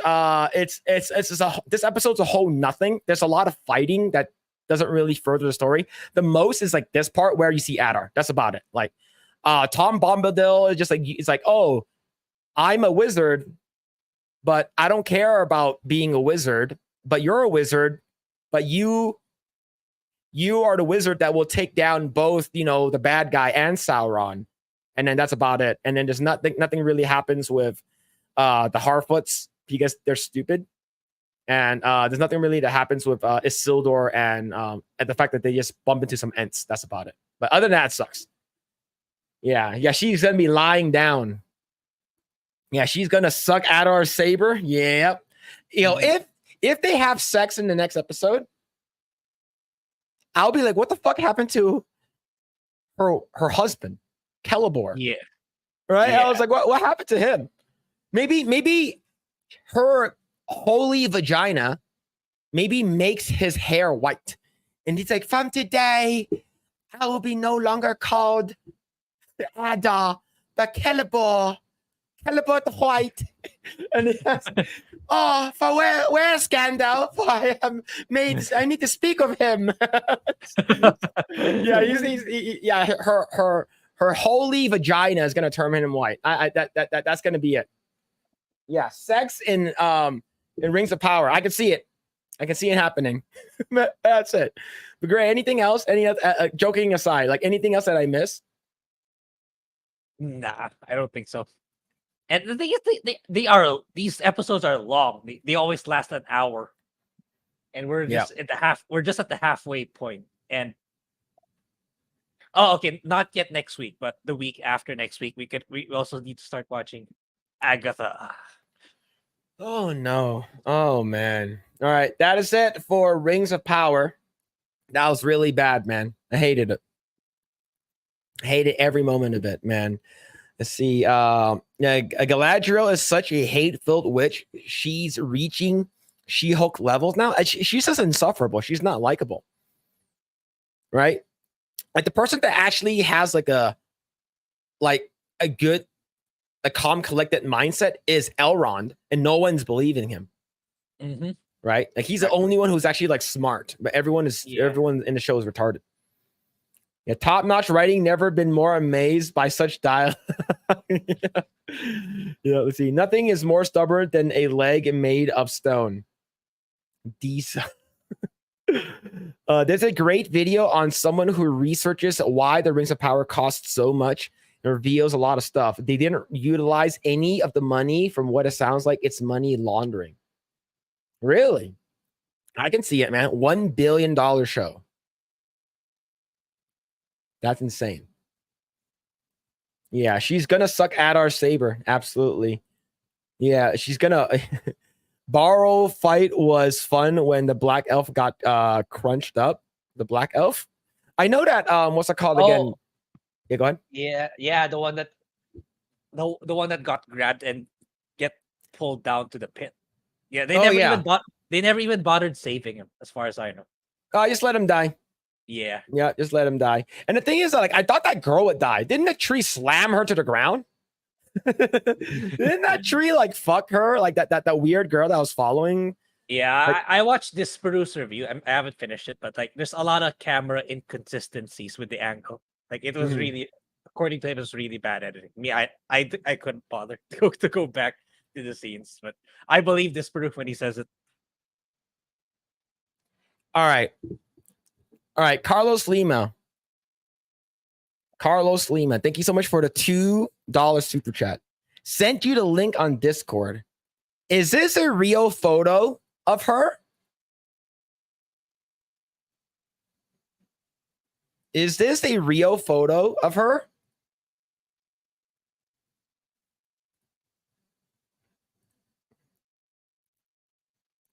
Jenna Ortega ass cheeks. This is AI, right? Well, if it's deviant art, I don't know. Sometimes it's real for deviant art. Sometimes it isn't. Yeah, Celeb Jihad. I know that website. I've gone to it many times as a younger kid. Grae, you know what website that is? No.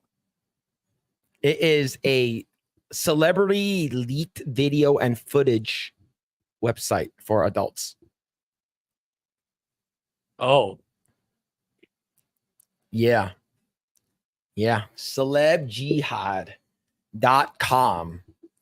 Man, I used to spend my days perusing that website, thinking that some of those videos, half of those videos and footages and images are real. Half of them are not. So you don't know which one's real, which one is not. This one looks like it could be real, but I don't know. But yeah, man.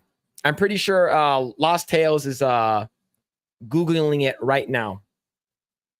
Yeah, a lot of fakes on there. Yep, a lot of fakes. I done my fair share of research, but thank you so much for that, Carlos Lima. I appreciate it, man. Yeah, Galadriel has already got filled by Sauron's black goo. Yeah, she's gonna turn into Venom. You know what?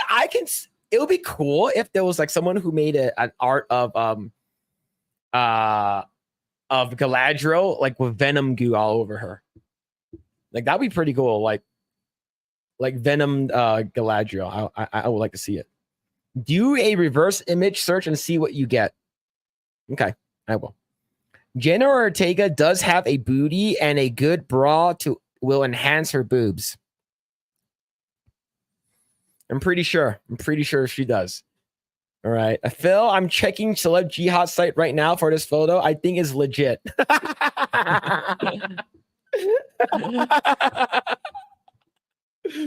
Oh man. I think it's legit. Oh shit, chat. Oh man. All right. Let's go ahead and continue talking about Rings of Power. Let's go ahead and continue talking about Rings of Power. So Rings of Power has not been doing well, right? Season 2 so far, the 4 episodes that are out, is a snooze fest. I fell asleep several times. So did you. But let's go ahead and talk about their viewership. This comes to us from that Park Place. The Lord of the Rings, Rings of Power, Season 2 premiere viewership reportedly suffers nearly 50% decline from Season 1. Man. Yeah, that's not good, especially if you spent a total of $2 billion to acquire the rights and to produce this. Yeah, Amazon needed this to be like GOT phenomenon, at least early GOT days, and it's not close to that at all.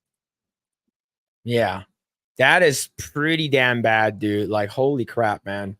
Let's go down and read this.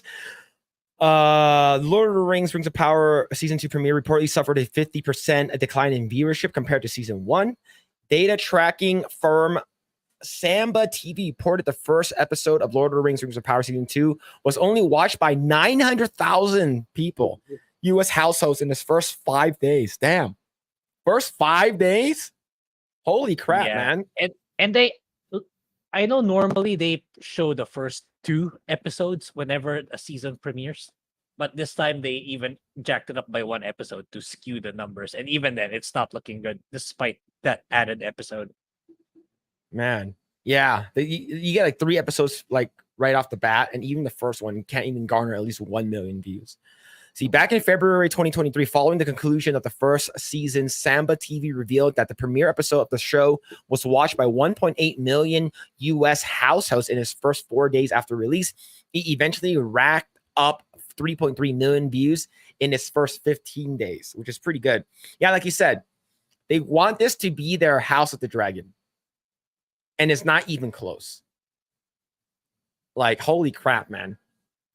The decline from 1.8 to 900 is a whopping approximately 50% drop.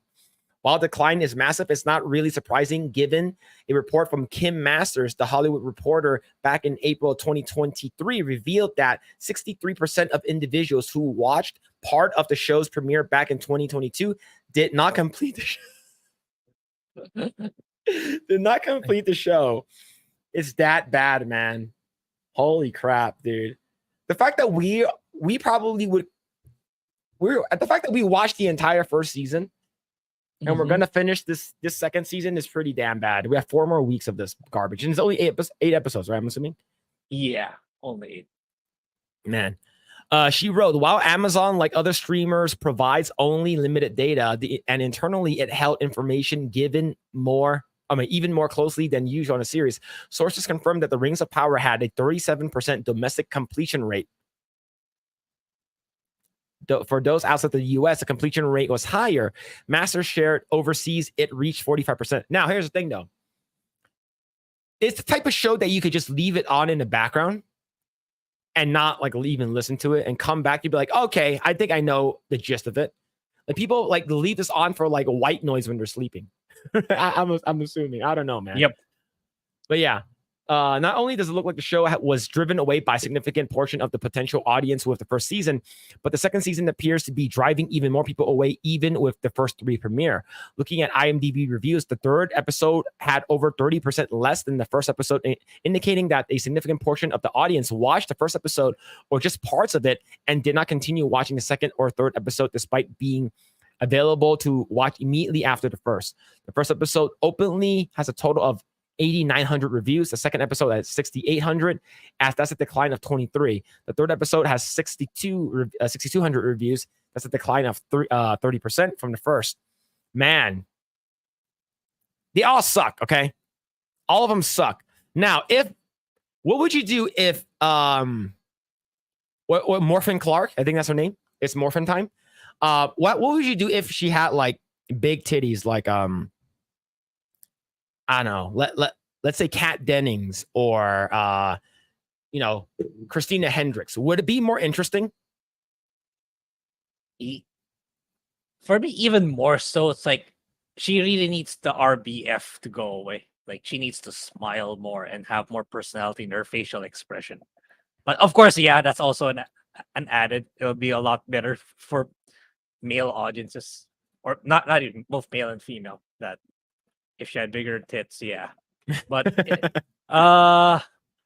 but over it's her personality and the way they wrote her that makes her terrible. If they had like much better writing for her, I think Morphin Clark would be a lot more likable. And I think this show overall kind of hurt her career more than it. I'm sure she got a lot of money from this, but in terms of future shows right after this, I'm pretty sure it'll get canceled somewhere along the way. Maybe not season 3 or maybe not season 4, but I'm pretty sure it's gonna end at some point because like I don't think Bezos is willing to spend billions annually or every 2 years just to sustain this show. But I think she's gonna be like a Daisy Ridley in terms of Hollywood career, just because of the way they wrote Galadriel in this show, which is a shame. Like I think she if she knew how to make better facial expressions, I think she would have made a good actress overall. Like well written, not woke and stuff like that. I think she would have done fine in Hollywood. Yeah. Like I know this is not a picture of Galadriel, but this is let's say if this is like one of the characters that was in Rings of Power. I think the show, she doesn't have massive breasts, right? But she's attractive and she looks cool. She has red hair and she got the battle armor. I think this is the perfect battle armor for all women, by the way. Like you shouldn't be any more covered up than this. It's because how are you gonna walk around? Yeah, like I remember back like 5 to 6 years ago where we make fun the female armors being made fun of a lot versus the male armor, where the female looks like this. That if it's the dude, it's fully covered up. Yeah. Yeah, man. Oh man. You, Carlos Lima, did you send me another one on on this. Now this is a real photo for sure. This is a real photo of Jenna Ortega, right?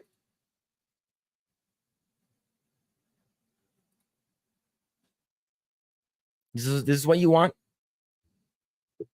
This is you. Would you guys go to war for her? Grae, would you? She has good teeth. Would you go to war for her?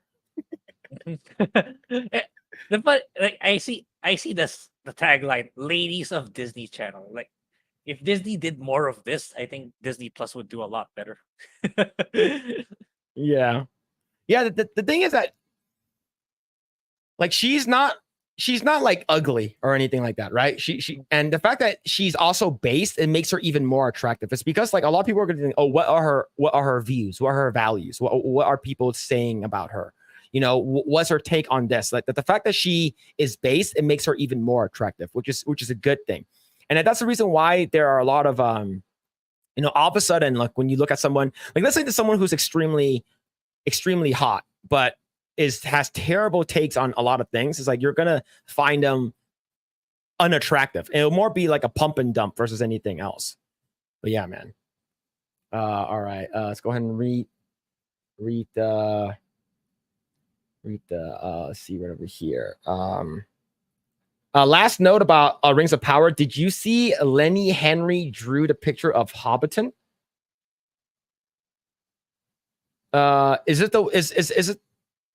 Is Lenny Henry, is that the person in the show? Is that a real person? Grae, do you know? I'm not even sure too. That's how off tuned I am with the TV show. Okay. See, if Clark did, she'd be so much hotter. Yeah. Like if she's, to be honest, like she doesn't even have to smile more. She can just like, she doesn't need to talk, and she can have big tits, and everyone will be okay with it. I think everyone will be okay. Phil, they managed to hide Sydney's titties in Madam Web. That was disappointing. Yes.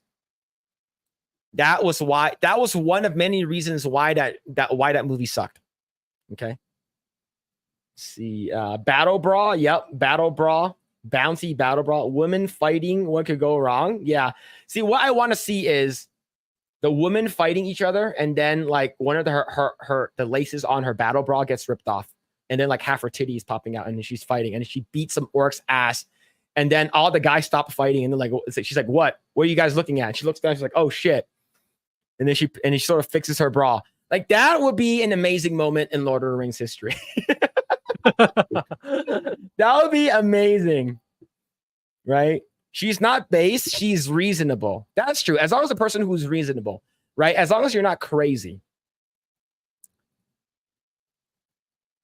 She's a gnome, dude. Are you talking about Jenna Ortega?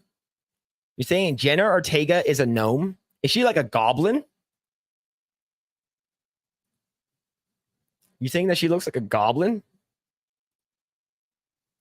Not sure. Not sure how people in the chat will react to that. Let's see. Phil, check pop culture Discord. All right, what's this? All right, we can show this. Jenna with Vanity Fair. All right, Jenna Ortega on Vanity Fair.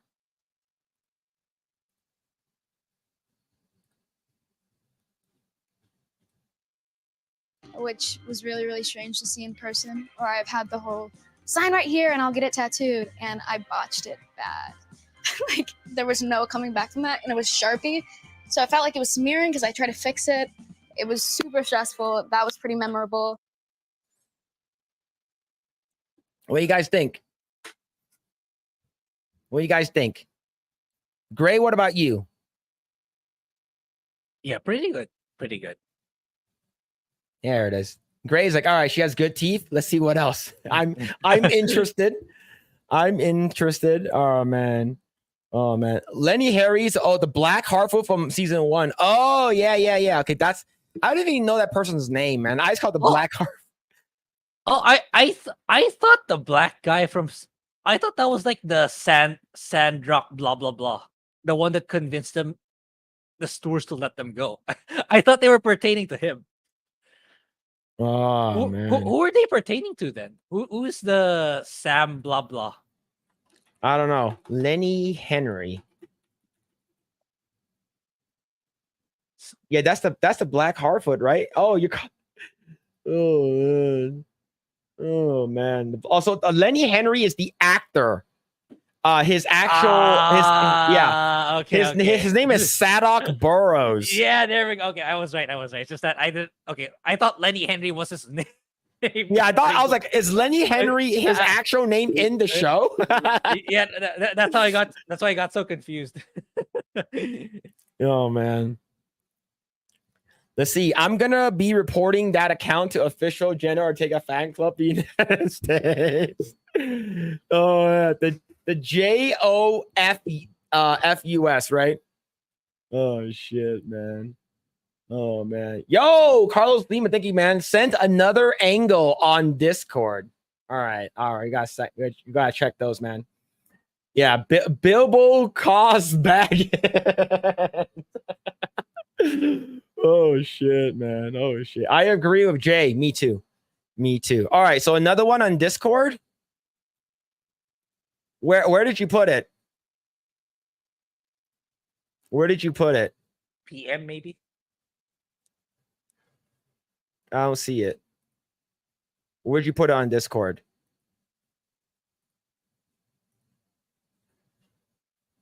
Oh, this one right here. The side shot, the side booty. Right? This one?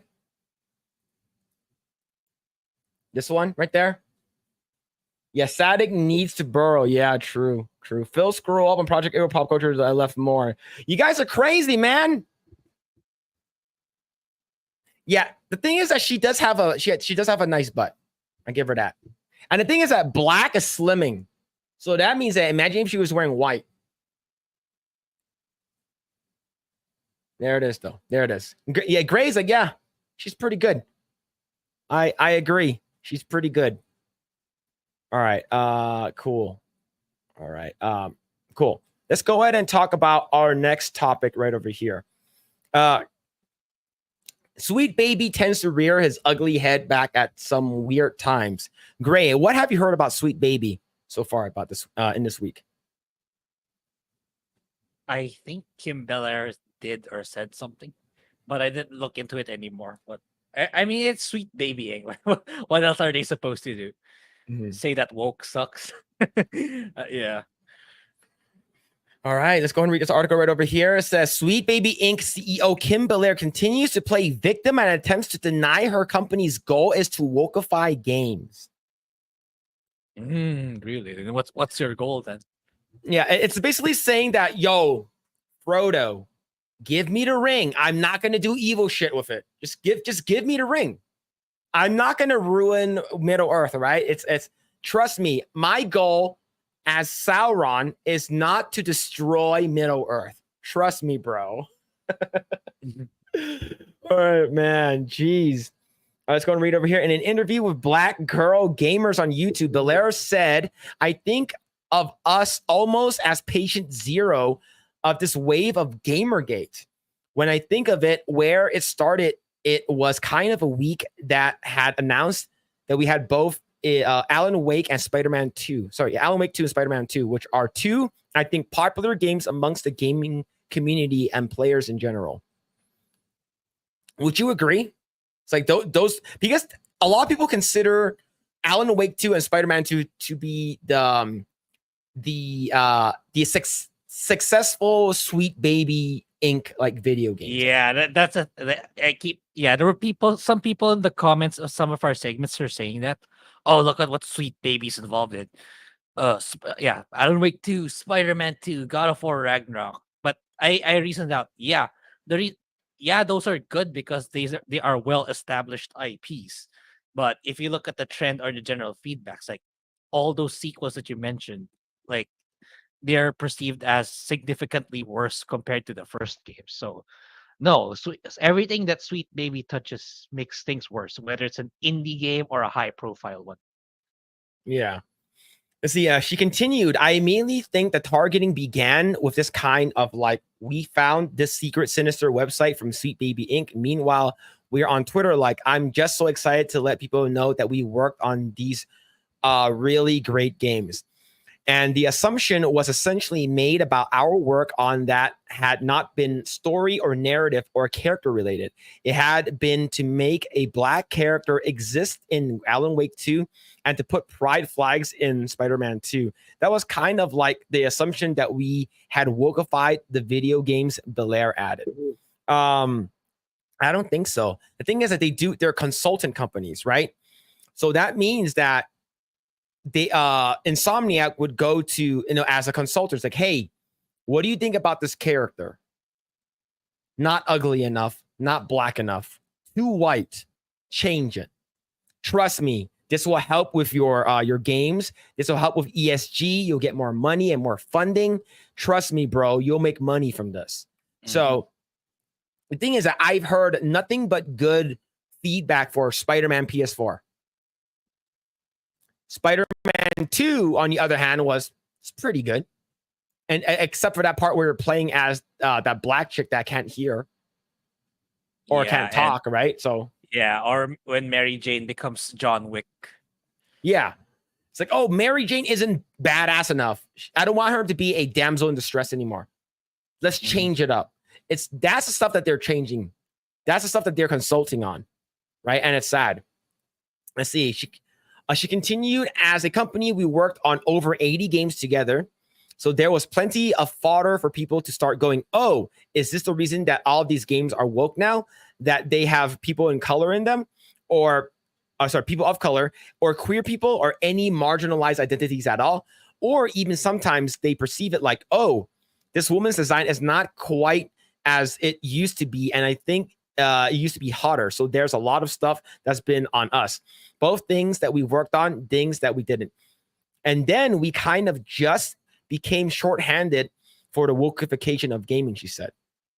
However, Belair made it abundantly clear that her entire goal and her company's goal was to wokeify gaming back in 2019 during the Game Developers Conference. She said, none of what we're doing is about ticking boxes or about a veneer of wokeness. We actually have to care about making this stuff. Yeah, okay. A part of me thinks some of what she said was true, where not all the woke stuff was them behind it. Maybe it's probably some of them were probably the devs themselves, but because of how you branded and portrayed Sweet Baby as a company, you cannot blame us when we think that all of it is attributed because of you. So yeah, that's not really a good defense, but because you guys, we're the company that's gonna make everything woke. So if there's a woke aspect in a game that didn't necessarily came from Sweet Baby, maybe it's from a woke developer in the team, we will still associate it with you because of how you branded it yourself. So yeah, that is not a good defense. And yeah, I'm pretty sure you're gonna continue to do the same stuff with the games, with publishers and developers that continue to accept your services. And yeah, you cannot shave yourself off from that, from all the woke elements, because like immediately Sweet Baby equals to wokening all the games. That's it. You cannot undo that unless you people don't really need these consultants. They just make it seem like they do just for the ESG score and nothing else. Yep. All right, let's continue. Let's see, right over here. In fact, during that presentation, Belair made it clear that she will weaponize cancel culture to achieve her goals. She said, if you're a creative working in AAA, which I did for many years, put this stuff to your higher ups. And if they don't see the value and what they're asking for when you ask for consultants, when you ask for research, go and have a coffee with your marketing team and just terrify them with the possibility of what's going to happen if they don't give you what you want. That is blackmail, man, because they have to consider, I say that out loud as a joke because it's actually very, very true. Because if you start to consider the people who are the player and audience facing you, and you have to deal with the mitigating harm and keeping the sentiment around their game and their project positive, there's like a genuine value that you could impress upon them both ethically and financially. You could say this is important. Yeah. So what are the games that are like not pre-existing IPs that Sweet Baby Inc. was a part of that completely failed? There's a lot of them. There's that indie one, like Tales of Kenzara. Yeah, I feel bad about that. Like, maybe that game would have stood a chance if they have never interacted with Sweet Baby. And maybe like the marketing shouldn't be about like, oh, the black guy with Kenyan origins. Like they should have just stuck with like a compelling story that turns out to be of Kenyan origin. They should have done the marketing that way. And we're gonna push the race that is underrepresented and that needs more representation in games. And yeah, that kind of killed their company. What else? I'm not sure. I don't remember. It's like these woke games are so easy to forget because there's so many of them now.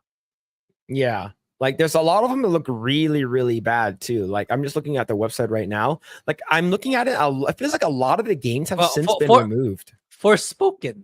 Yeah. Oh, where's Forspoken? Yeah, Forspoken's not here. Like Suicide Squad Kills the Justice League is really fucking bad. And like Alan Wake, God of War, Ragnarok, Spider-Man 2, like a pre-existing IPs that people already know of. Yeah, South of Midnight is gonna be like if you scroll down, that's probably one of the woke games that'll get the Dustborn treatment next year, I imagine. Yeah, it's just like it feels like they're so proud of their stuff that they're doing. It's like, haha, we turned what you guys would like goon over into something that you can't anymore, is because it's not made for you. Video games aren't made for you to jerk off to. I'm like, bitch, watch me try. Right. And that's the reason why we have a lot of like really good games that are coming out that actually have really good looking characters. And like, I'm not saying that they can't do it here in the Western game development like ecosystem. It's just they don't want to.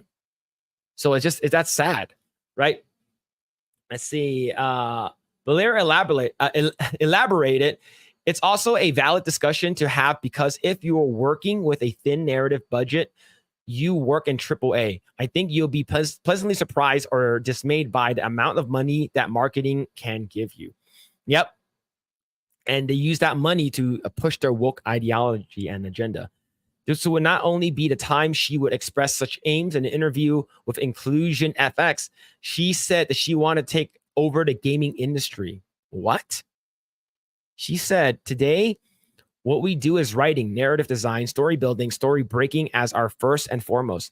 But on a secondary level, we work very hard to get marginalized talent into the industry to protect them the way we would want to have been protected, to uplift them and to get them into the industry where they're too often shut out. Yeah. What do you talk?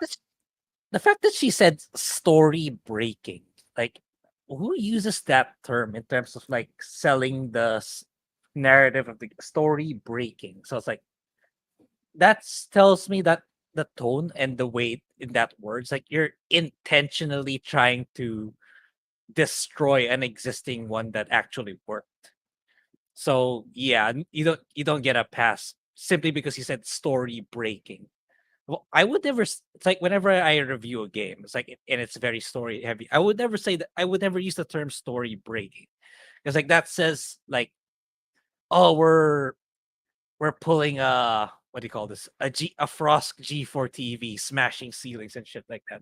So you're intentionally trying to destroy what was good in place of something that you want, instead of what the core fan base actually wants. So yeah, you kind of gave yourself away by saying that terminology. Yeah. So when she says that we need to lift them up and add them to the industry that they're often shut out of. Okay, so who is she talking about? Marginalized talent? She's talking about black people? Gay people? They're often in these positions. That's the reason why we're getting a lot of these. There are so many people I work with the current company that I work with, that have pronouns in their Slack profile. A lot of them identify as LGBTQ. There's a lot of Black, Hispanics, non-whites in the company. There's a lot of them. And there's a couple of trans people and a lot of gay people. And there's a lot of them that LGBT. What the fuck are you talking about? Or is she saying there are too many white people and those positions should go towards marginalized talent? Right? And why can't people just get in by merit? Why can't they just be better? Do better, right? The thing is that people should just get in by their skills, and who cares about if you're, why aren't there any females as executives? Why aren't there any Black people in this position? Dude, shut the fuck up. Like, are you retarded? It's because if you want good money, you want like good products, they hire the best people. What happens when you hire shitty people? You get Dustborn. You get Concord. That's it. Jesus, it's sort of like they don't know, like, you know, an action has an equal and opposite reaction if your game is woke. In fact, Sweet Baby Inc.'s website makes it very clear that the company's goals are, it says, our mission is to tell better, more sympathetic stories while diversifying and enriching the video games industry. We aim to make games more engaging, more fun, more meaningful, and more inclusive for everyone. When they say more inclusive, they're saying the 7% of the world. Because that's how many people that's in the LGBTQIA community. 7%, 8 to 7%. So that it's not for the 12 to 13%. It was 93% of the world. It's 4 to 7. And it's really, really sad. And it's just, I don't care about this anymore. It's like,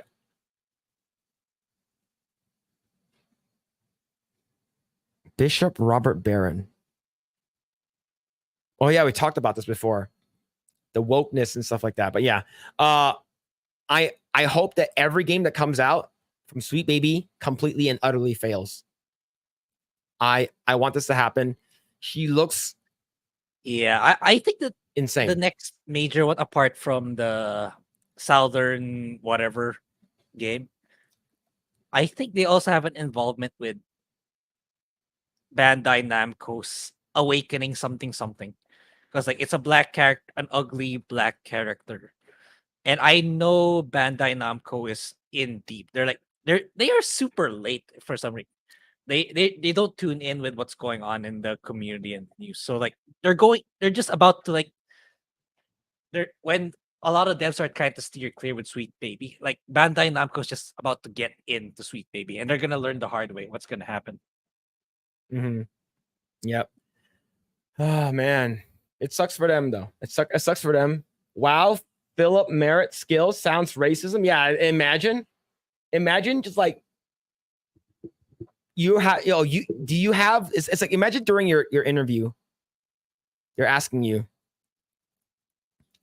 Grae, what are your experiences? And you tell them your experience. Like, no, not that kind of experience. I'm talking about, were you ever racially profiled? It's like, are you a big fan of watermelon and fried chicken? You're like, they're pretty good, I guess. It's like, so you don't like them that much? It's like, I think they're all right. Not black enough. Next candidate. That's exactly how they're going to be interviewing. I guarantee it, man.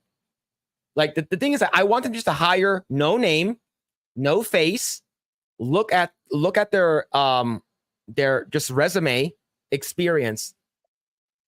And then, but the thing is that people are always going to be like if you're fucking ugly as fuck, most likely you're not going to get hired. Most of the time, you're not going to get hired, right? Because like, hell, we don't want this ugly piece of shit working for our company. But hey, I get hired at these places all the time. So the thing is that I am the what's it called again? The exception and not the rule. All right. But yeah, man, it's if I was gonna hire, I don't care what race, sexuality, I don't care what the fuck you do. I just want to make sure that you are the best fit for your job. And the thing is, I have a say whoever I hire now. right? I'm in a position where I can actually hire whoever gets interviewed. Like I actually say yes or no. Like I actually have decision making. And most of the time when I say no is because their test sucks. Like because when we get like art tests, if they look really bad, I'm like, this is bad. I don't care. It's a girl, right? I remember my art manager. She was like, oh, we can finally get another female artist. I'm like, she's the weakest candidate. What the fuck are you talking about? And they're like, yeah, but she's like, she's been in an industry for like 10 years. For 10 years, she's still fucking garbage. Right? And then we have a kid who's like 22, barely out of college, doing really good work. And she was like, oh, I'm not sure. He's still really young. I'm like, yeah, but he's fucking good. Yeah. Why not hire him? Right. And the thing is that there was an artist that we passed up on is because they were young. Do you know what ended up happening? They ended up working for Insomniac. Ooh. Right. They worked on Spider-Man 2. Right. They worked on what's it called again? Spider-Man outfits, the actual like costumes for Spider-Man. So not like ugly Mary Jane or any of the woke characters. It's actually like cool stuff part of the game. Like that, there it is. We lost a very, very good artist because you think that they were too young. Go fuck off. Go fuck right off. Right. Let's see. The Alan Wake and Spider-Man 2 are woke games. Black Jesus Touch. The endless examination of your childhood in Alan Wake. Yawn. Lies, and more lies. Hey, we aren't doing what you think we are. Yep. What's going on, Ron? Hope you're doing well, man. Hope you're doing well. Let's see. You can double your market share by making your main character look like Disa. You are not wrong. You are not wrong. Phil Grae, our girl Shin Jae-yoon has a special status check for us and put it in Project Eggroll disc. You put in, all right. Shin Jae-yoon, is this that important? Is this important? There's an image of Daphne Keene's big behind. I need to check this. I need to check this image to see if it's true. All right, this is for research, okay? I'm only doing this for research.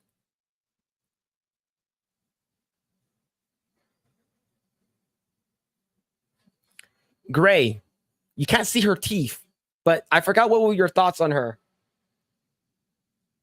Pretty good, even though no teeth. Oh shit, man. Oh man. Yeah, Daphne Keene. She had a major glow up. Major glow up. Yeah. They hid this in the Acolyte. Oh yeah, they didn't want to show any of that in the Acolyte. Mm. Didn't want to show any of that. Hold on, let me see what this is. Okay, so this is a Shin Jae-yoon body check.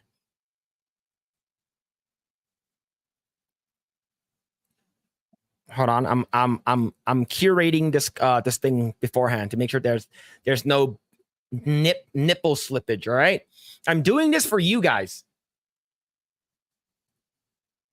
There it is. You got like 2 seconds of it, chat. I'm just kidding. There we go. See, this is why Western gaming companies hate Stellar Blade. Is because they're saying that you guys are creating and making unattainable body positivities. There's no such thing as a person in real life that looks like her. This is the Stellar Blade model. Yep, this is the Stellar Blade model. Mm-hmm. Yeah. Yeah. So, yep, this is the one that everyone's afraid of. There's a lot of Twitch streamers and streamers online that said that they feel uncomfortable playing Stellar Blade, so they're not going to stream it. What a pussy. What a bunch of pussies. Let's see. Game devs treat players like annoyances and hate their customers now. Hope that changes. I hope so too. Another few people companies went totally broke, and Sweet Baby tweeted, "Learn to code." Yep, there it is. Like I said, these developers will not hesitate to celebrate when you guys get canceled. Okay, what's going on, Ogami? Hope you're doing well, man. Always remember, without respect, we reject not even playing Space Marine because of Games Workshop and that one head writer. Yeah, man. Like for me, I'll still check it out, but yeah. Don't let anyone convince you, man. Don't let anyone convince you. Let's see. All right. Wow, Phillip Merritt. That sounds racist. If that's racist, then I'm a racist. Right? That's all I say to them. It's like, wow, you're a racist. Like, oh, really? All right, cool. Good, cool story, bro. Cool story. See, if you don't want to play games, why do you work for a game developer? Weird. It's like hating chocolate and working at a chocolate factory. Yep. Well, here's the thing. They're basically trying to make games to make sure, like, they're purposely making games to spite the people who find characters attractive. Yeah, and also it's because they ended up in those positions because they couldn't get into politics. That's what I think. It's like, especially those journalists. Especially, I heard PC Game. What did PC Gamer give Gollum? It's higher than Space Marine 2. PC Gamer. Yeah. What score did they gave Space Marine 2 a 60. So what did they get? 64. Yeah. So apparently for PC Gamer, Gollum is better than Space Marine 2. Yeah. That's crazy, man. That is crazy. Yeah, man. And see, Daphne is the X23 girl. Yep, she is. She got that dump truck. Pretty good. Not even though no teeth. Yeah, great. Yep. Let's see. Look up her Comic-Con pictures. You mean the one where she's not wearing a bra? We've seen those already, right, Grae? Grae's like, I forgot. Can you refresh my memory? Daphne Keene Comic-Con.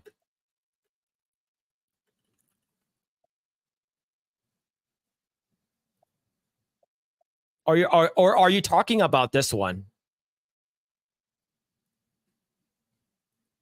Are you talking about this one, chat? She has a scar on her head. Oh yeah, she does. Oh, I didn't even notice that. What do you guys think, chat? Daphne Keene's recent leaks were solid. Yeah, they're pretty good. You're pretty good. You can find them on Reddit. Someone grew up. Yeah, she grew up, man, from that little girl. Man. Let's see. Unattainable sounds like a skill issue. Those women just don't know how Asians are just good and have always been focused on beauty. Yeah, exactly. They always been looking, making sure they look good from ever since they were young. Fake? This is the fake photo? Man. Or are you talking about she's fake? She has like fillers and she got her nose done and her boobs done. Let's see. Liberal ideology. If the female character ain't ugly and fat, it's whack. That's crazy how Leslie Hetland's face takes up the entire space from the profile picture. Oh, fuck, man. Jeez, dude. Ain't that a kind of shallow of them to go into the game industry to spite us for liking sexy girls? That's petty of them. That's what they want. Mm-hmm. That's what they like, right? Yeah. Let's see. How did you notice the scar? Because I look at the boobs first and then I look up. And that's how I see things, all right? Oh, man. Lip filler, kind of not liking that. To be honest, if his lip filler is not bad, I've seen really, really bad lip fillers before where they're like their lips are really fucking big. See. Daphne Keene's boob are real. I've seen the leaks. Yep, I've seen it too. That's definitely a push-up bra. I mean, she's attractive, but she's 19. It looks like she's 30. She aged like milk. It's white people, man. The white people, they look like they're like, for guys, they look like they're 40 when they're 16. Like if you have a beard and you have a beard or a mustache and you're bald, you'll look like you're 40 when you're age 16, and you will always look like you're 40. All right. Same goes for the Stranger Things chick. Oh, you're talking about Millie. Yeah, Millie Bobby Brown. Yeah. See, hey Phil and Grae, I just wanted to say what's up. I hope all is well and have a great stream and great night later, everyone. Take it easy, Tony Luna. Have a good night, man. She always looks upset for a reason. Yeah, she does. Daphne smiles some more. She looks 40. Yeah. Eastern European historically didn't live very long. Their genes aren't prepared for aging. Just go to Costco and buy those like Korean oils, right? And all of a sudden your face, you look like you're 20 years younger. But yeah, I gotta make sure that I make sure not to show too much Daphne Keene stuff, is because there are leaks of her. And we don't want to see any of that, right, chat? We don't want to see too much of that. All right. See. All right, chat. It's time to talk about Concord. Grae, you found out Concord was canceled. How did you feel? How did that make you feel when you found out it was canceled? It was so bizarre that I didn't even believe it. So freaking, didn't the game just come out like 2 weeks ago? Then yeah, well, legit, it's gone. Like I was even like, shoot, if I want to grab a copy of the game, I need to think fast. But it's like I was really sure, like on that day, on the morning that I found out, like yeah, later this afternoon our retailer is gonna take it down already, and that's exactly what happened. They took it down. It's like crap, I couldn't get my own copy. Yeah, but I saw one that someone was selling for like 20,000 on eBay. 25,000. Yeah, and it's all over Twitter. See Craig buying with his 2 copies. Like, yeah, man. He bought 2 copies. But yeah. All right, this article comes from Wired. They say Concord's death offers a bleak look at gaming's future. After 8 years of development, Sony pulled the plug on Concord today, just after 2 weeks. Fans loved it, but seemingly not enough. Is the future of the industry blockbuster or bust? Grae, do you think that this is a good thing or a bad thing that happened? It's a bleak look at ESG gaming, but the way I see it, gaming as a whole, it's healing. It's so astronomically fast. I think this is the fastest big budget game I've ever seen to be taken down so quickly. It's like it's so fast that even Sony okay, let's just refund everyone. Like because maybe if it was like a month or 2, I imagine Sony wouldn't refund anymore. But since it's just 2 weeks, that's why I said, okay, yeah, even Sony, we gotta refund everyone if we're gonna take it down this fast. So yeah. The gaming industry, I see this as a healing point. And I really hope the new, like I said earlier, a lot earlier in the stream, like I really hope the new leader sees this. Yeah, we gotta go back to our roots. We gotta do single player stuff because that's where we excel. And yeah, I really hope they consider moving back to the head office to Japan instead of California. And this Concord's a product of, for me, it's a Californian influence more than a Japanese one. Yeah. All right. Let's see. Earlier this week, after warping across the galaxy for 90 hours in the sentient spacecraft, Twitch streamer John Wismiller realized that Concord was the best first-person shooter he played in a decade. Is this the guy that kept saying like Concord is pure quality all over it? I'm not sure if this is the same person. But probably is, man. Yeah. Absolute pure quality. And a few days later, it gets shut down. It's hilarious. The gunplay was crunchy. The movement was smooth. The progression was rewarding. Felt rewarding. I was even more enthralled by the world developers have created when I looked into the lore.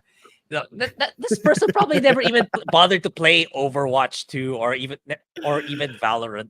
Like maybe this feels like a person who never. This feels like a person who just played hero shooters for the very first time. That's how I see it. Yeah, I think it's freaking hilarious that these people are think that this game is like, oh, like they like I said, they never ever even touched Overwatch.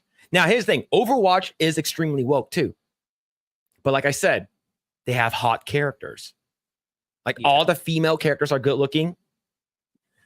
Even Zarya, I would consider, I would consider Zarya, all right? She's a big, butch, muscle mommy. I will consider it. And even all the guys are good looking, right? Concord, all the characters are not attractive, not good looking. And I don't want to, the only character that's not attractive is Roadhog.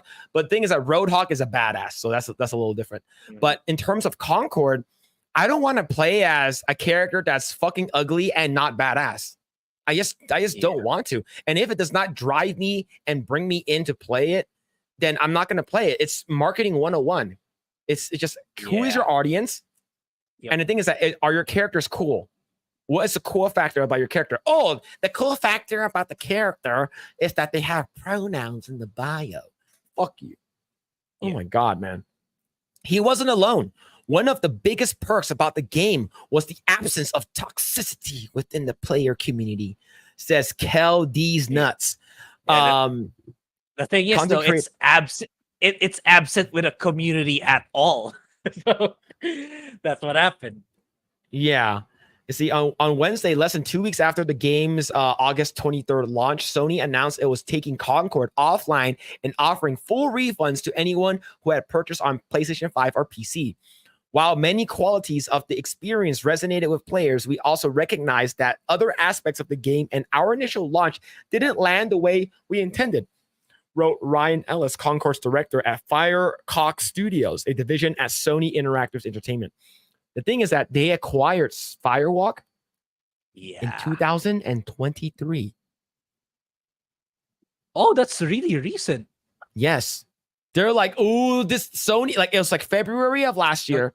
They looked into them. They're like, ooh, this game looks really good. We're going to make billions off of this game. Okay. That's probably Jim Ryan. You impersonate Jim Ryan. It's just that.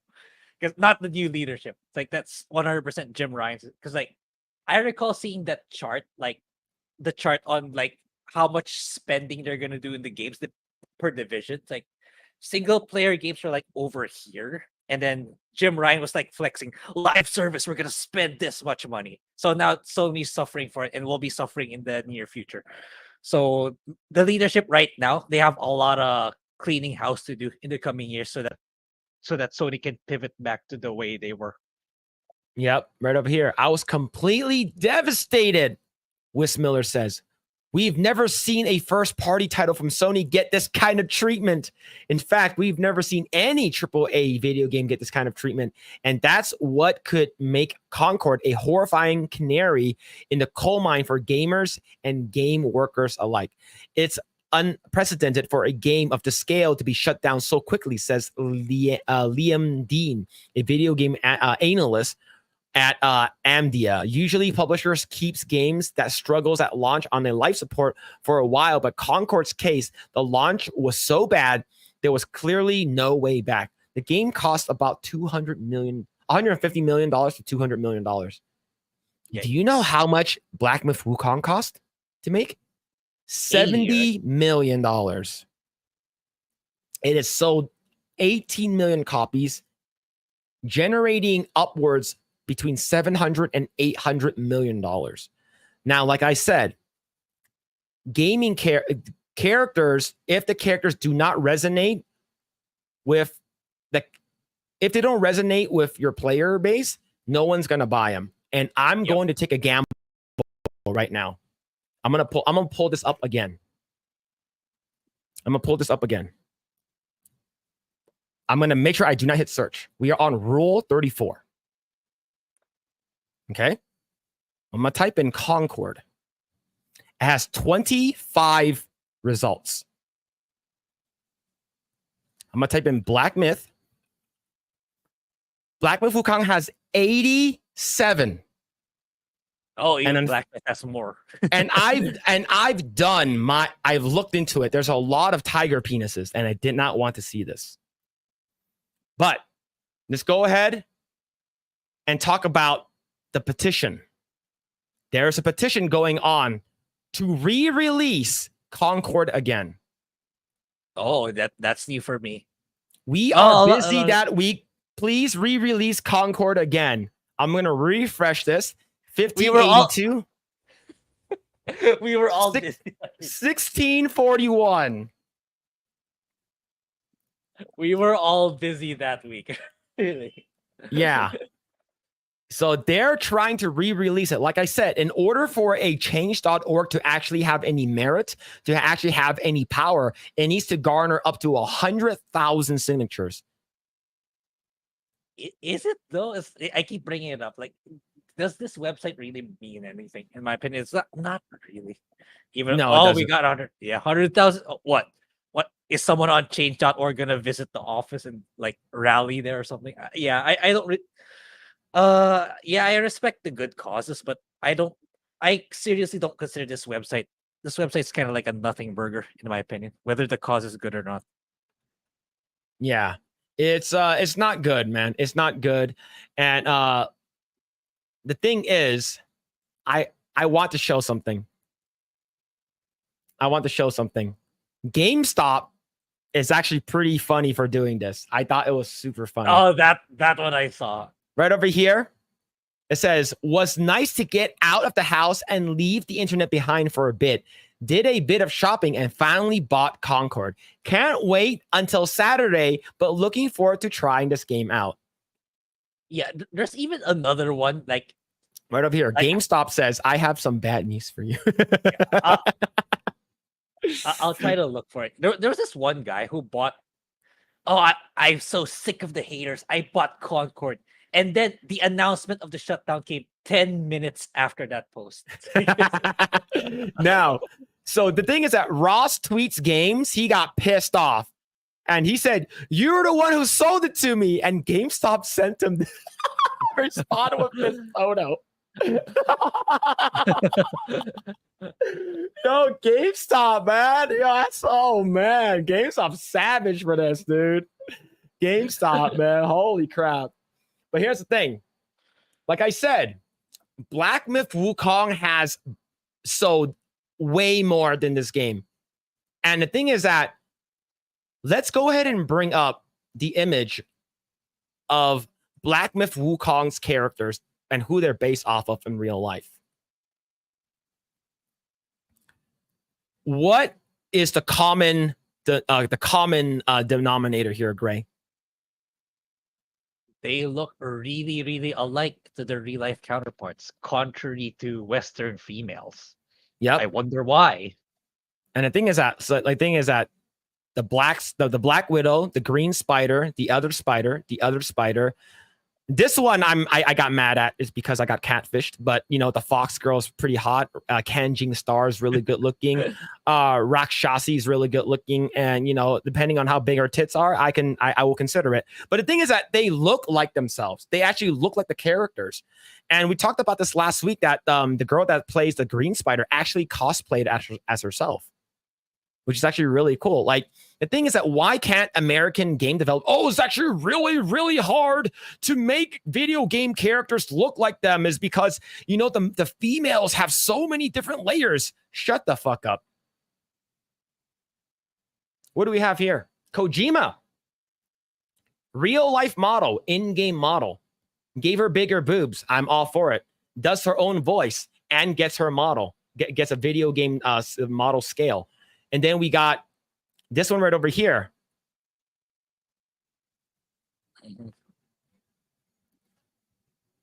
Man, ain't that something? Man. See, the thing is, she's probably defending the game is because this is probably the first big thing that she's been in. Maybe like in terms of video game. But then she's very pretty. What the hell happened here? How old is this game, Grae? How old is the Metal Gear Solid game? PS3 era, if I'm not why does it look exactly like her? And they can't do it with modern day technology. It's because they chose not to. That's why. Yep. They chose not to do it. And it sucks. And it goes to show, I'm glad that Concord is sucking dick right now. And they're not even on life support. And I'm happy for that. Because screw them. All right. Let's see. Carlos Lima for the $5 super chat. Thank you, man. Thank you again, man, for all the support, dude. If you want DEI to do DEI something right, choose Jenna Ortega, Daphne Keane, and Isabella Merced for a new Charlie's Angels reboot. Okay, I don't know who Isabella Merced is, but you have and now I have to do my research. Have you All right. been following the rising the rising YouTube channel Sun Grand Studios? No. Because I think the guy is Filipino, actually. The guy who's running that channel, and who says this is a game developer. Like he says that diversity is important, but the people currently running these companies and making these products, they're doing it irresponsibly. And I think he's on point with that. Like, yeah, we agree. It's like people face racism, sexism, and stuff like that, but there's a proper way of implementing that to your entertainment products, and these people just don't know how to do it, and they're acting like children in the way they're implementing it. And I think he's kind of spot on in that. Like, he quickly, Okay. yeah, maybe we should watch one of his videos. I'll share you his channel. You decide which video you want to check Okay. out. Yeah, I like the way he articulates his videos.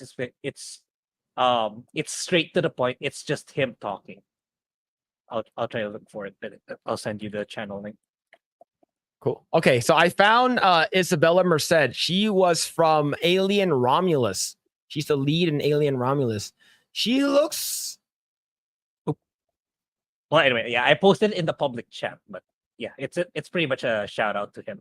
Oh, she was also in what's it called again? Madam Web. She's also in Madam Web. Yeah, cool. All right, I'll take a look at that in a bit, Grae. All right, see. But yo, thank you for that, man. I appreciate it. Carlos Lima, thank you. All right, let's go back up and read the comments. Let's see. Yeah, 8 years of development declined in 10 days. Yep. Yeah. The thing is that it's not like they weren't paid for that 8 years. These people were paid for 8 years. Yeah. It's just that they're not getting any more money afterwards. That's it. Yep. Let's see. What about that black woman professor at the university who turned out not to be black? Is she hot though? That's the thing. Is she hot? That's a real question. The only way to convince big corporations and investors is with their wallet. They don't care about the current ideology as long as it makes them money. Seeing more woke titles fail will make them see. Yep. Investors, man. Let's hope after Fair Games, Sony stops making these crappy games. Like a lot of people were saying, the old type Sony fans, like, make a new SOCOM, make a new MAG. And that's all people want, and it'll be swimming with money. Like, they just don't listen. Yep. Concord. Thanks. I hate it. Yep. It's awful, man. It's awful. See, Dustborn was funded by Norwegian tax grants by their film board and EU taxes. And it's also funded by the US as well. US, yeah. Yeah, $250,000. It's just like that money could have gone towards something else, you know? It could have, gave like 3 cents to like homeless people. I don't know, man. See.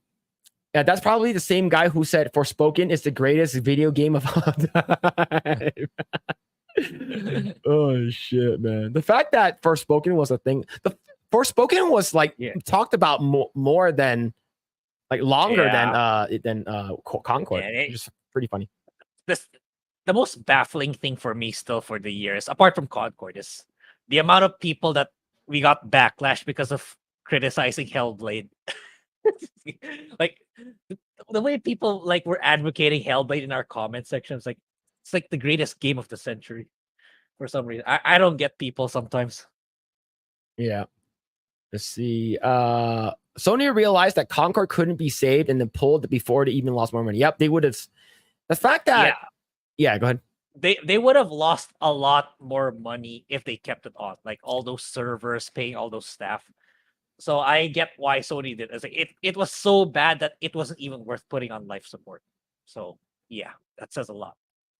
Yep. Let's see. Yep. No Concord porn. Yep. I'm pretty sure Lost Tales knows that already because I'm pretty sure it's he's bookmarked it. Let's see. Not even Rule 34 wanted to touch this. Yeah. Imagine that you don't. I've looked into the Concord Rule 34. They're not good. Like they're drawn so terribly. The one for Black Myth Wukong is insanely good. Some of them are weird. There's a lot of horse and tiger dicks. And but for the girls, it's actually pretty damn good though. Pretty damn good. Let's see. Man has no idea that the stink bomb he's about to play. Yeah, man. Yeah, man. I see GameStop. Yeah. Fucking GameStop. That was so funny, dude. So fucking funny. I see my pick, Dirt Girl Center Right. Which one again? Which one is that one? Dirt Girl Center Right.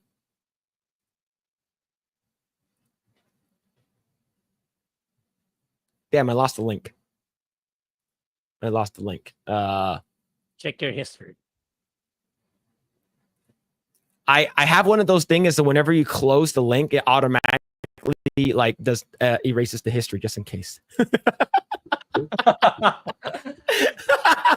I wonder why. Yeah, so like whenever I look at something, it automatically just like it's just in case. All right, it's just in case. Dude, Kanjing Star is so sexy. Yeah, Kanjing Star is pretty good. Yeah, she's pretty hot. She's pretty good looking. All right. Let's see. Outlaws did her dirty. Yeah, Humberly Gonzalez. Yeah, absolutely, man. Absolutely. Yeah, Disney gave her a mullet and made her yeah, it's awful, dude. Awful. Melissa Barrera and Alexandra Daddario. Yeah, she got some low hangers for sure, man. See, didn't they release a beta version? Wasn't anyone playing it? I believe the highest we've got for the beta was like a couple of thousand. 2.5, I believe. But yeah, that's because like a huge obstacle which was removed, which is you get to play it for free. Now that you're charging $40 for it, like nah, man, nobody's not a lot. Very, very few minority are gonna play it. Like you even got like Insomniac, Naughty Dog, and all the first party studios trying to push the game, and it still didn't work. It's practically just them playing it. Yeah, man. And the thing is that like I said, there's a lot of really like cool stuff. Like I've been seeing a lot of like cosplayers and even AI art that looks really, really good with some of the like Black Myth Wukong stuff. Like they look pretty damn cool. Yeah. Right? And I bought Haley in the first descent. Like, you did? I did. Didn't I post it on X? I did. Oh yeah. Okay, because of her big ass, right? Hold on. Yeah, but I was contemplating. It's like she has, because like my play style, those kinds of games, like she had to. I'm more of like a DPS kind of character. If she's DPS, I will seriously consider it. It turns out she was. It's okay. I'll go get her. So Grae bought Haley for her DPS. All right. Grae bought Haley for the DPS because she does a lot of damage. All right. That's all that I'm just telling it like it is. All right. This is the damage that Grae was talking about. That is so zoomed in. This is the DPS that Grae. How much was this character? Around 20. Oh, that's not bad. Yeah. It's not like Nikkei. You gotta buy so much shit to you can get the good stuff. But yeah, 20 is reasonable. Yeah, man. Yeah, Grae was like, yeah, man. I bought her for the damage. I played DPS ADC character, so yeah, man. Oh shit, dude. Yo, Carlos Lima, thank you so much for the 2. Left you some gifts on Discord. Okay, we'll check it out. And Richard S, thank you so much for becoming a new member. Thank you, man. Appreciate it. You guys are crazy. You guys are. You sent me a link that's called Horny Boy 96. Carlos Lima. You sent us a link from a guy that's called Horny Boy 96. All right. But yeah, there's a lot of Isabella. No, is her name Isabella? Like Isabella Merced of her working out.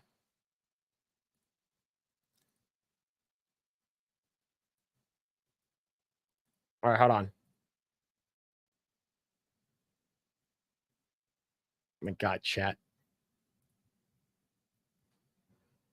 This is Horny Boy. Horny Boy 96. Oh man, dude. Oh man. Holy shit, dude. Yo, Justin Martins, man. Thank you so much for the 5 gifted membership. Thank you, dude. Appreciate it, man. Thank you. Yeah, holy crap. Thank you. Yeah, if you guys haven't already done so, like please enable that you guys can receive gifted membership if you haven't already, so you can get that. But yo, thank you so much, Justin Martins. Thank you everyone for all the memberships and super chats, man. Thank you for all the support tonight. Thank you. Yeah, the first Ascendant has a lot of damage. All right. Yep. Yeah, her strongest attack, like it can insta kill a lot of mini bosses. So I feel it's money well spent. Yeah. Apart from the aesthetics. Yeah. Yeah, that's a lot of damage. Yeah, getting teabagged by her would kill you. I think that would be a good death. I think death by her ass crushing your face. I think that would be really good. Oh man, dude. Oh shit, man. But yeah, man. Yeah, she's just a work from friend, babe. Yep, true. Yeah, she's just a friend. Much appreciated, man. Yeah. Thank you so much, Justin Martin. Thank you. How does one enable that? I believe if it doesn't prompt you, you already have it enabled, if I'm not mistaken. I'm guessing Horny Boy 69 was taken. Yeah, that was my thoughts too, actually. I don't think he's gonna put that username with the year he was born. So yeah, that's what I thought too. Yeah. You see, death from lack of blood flow to your brain. Yep. Is First Ascendant really good? What are your thoughts, Grae? I played it on 2 occasions. Yeah, you don't need to, for now at least, you don't need to shell out money to actually progress in the game. But like for me, it's my way of supporting the game because we need more games like this. And yeah, Grae says we need more games like this. All right, that's that's why I coughed up the $20. So yeah, money well spent. Oh man, dude. Yo, Big Z Video Games. Have a good night, man. Take care, dude. Take care. All right. Yeah, but yeah, man. Like I said, there's a lot of good games out there. Yeah. It's free to play, so it's like, yeah, okay. I this is the kind of game I feel like I want to buy something in game to support the dev set. Oh, look at this hot character, big thick character with DPS damage. Okay, I'll get it. Yeah, man. If you want to support more, you can get the ultimate version of them. Which I'll just probably grind to get to that point, rather than buying it outright. Yeah. Someone said that I should look up Hannah Bunny Girl. That's the one. No, it's not First Ascendant. It was in it's like she's a cosplayer, but she does a lot of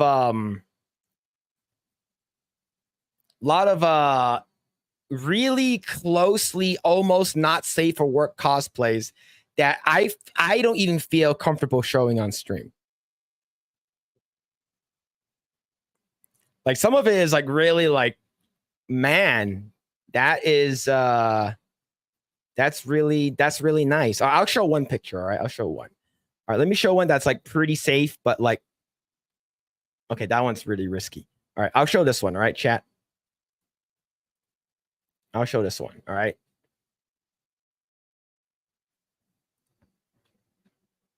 There it is.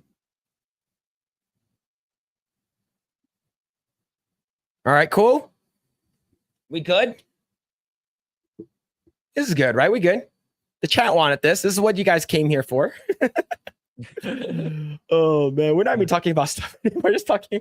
We're just showing hot girls. Yeah, ever since I brought up, I said I bought Haley. After that. Oh man. All right, chat. I'll give you guys another 10 seconds. Yeah, Dem's a birthing hips. Yeah, man. She's something. Can I like if I click the zoom in button, how zoomed in will we be? Okay, we're not that zoomed in. All right. Who's the chick again? Her name is Hannah Bunny, I believe. Hannah Bunny, HANABUNNY on X. She has a lot of other photos. She did a really, really good, probably my favorite Stellar Blade cosplays. Like she did a really, really good Stellar Blade cosplay. All right, there it is. There it is, chat. There it is. All right. I'd give her my pasty pole man.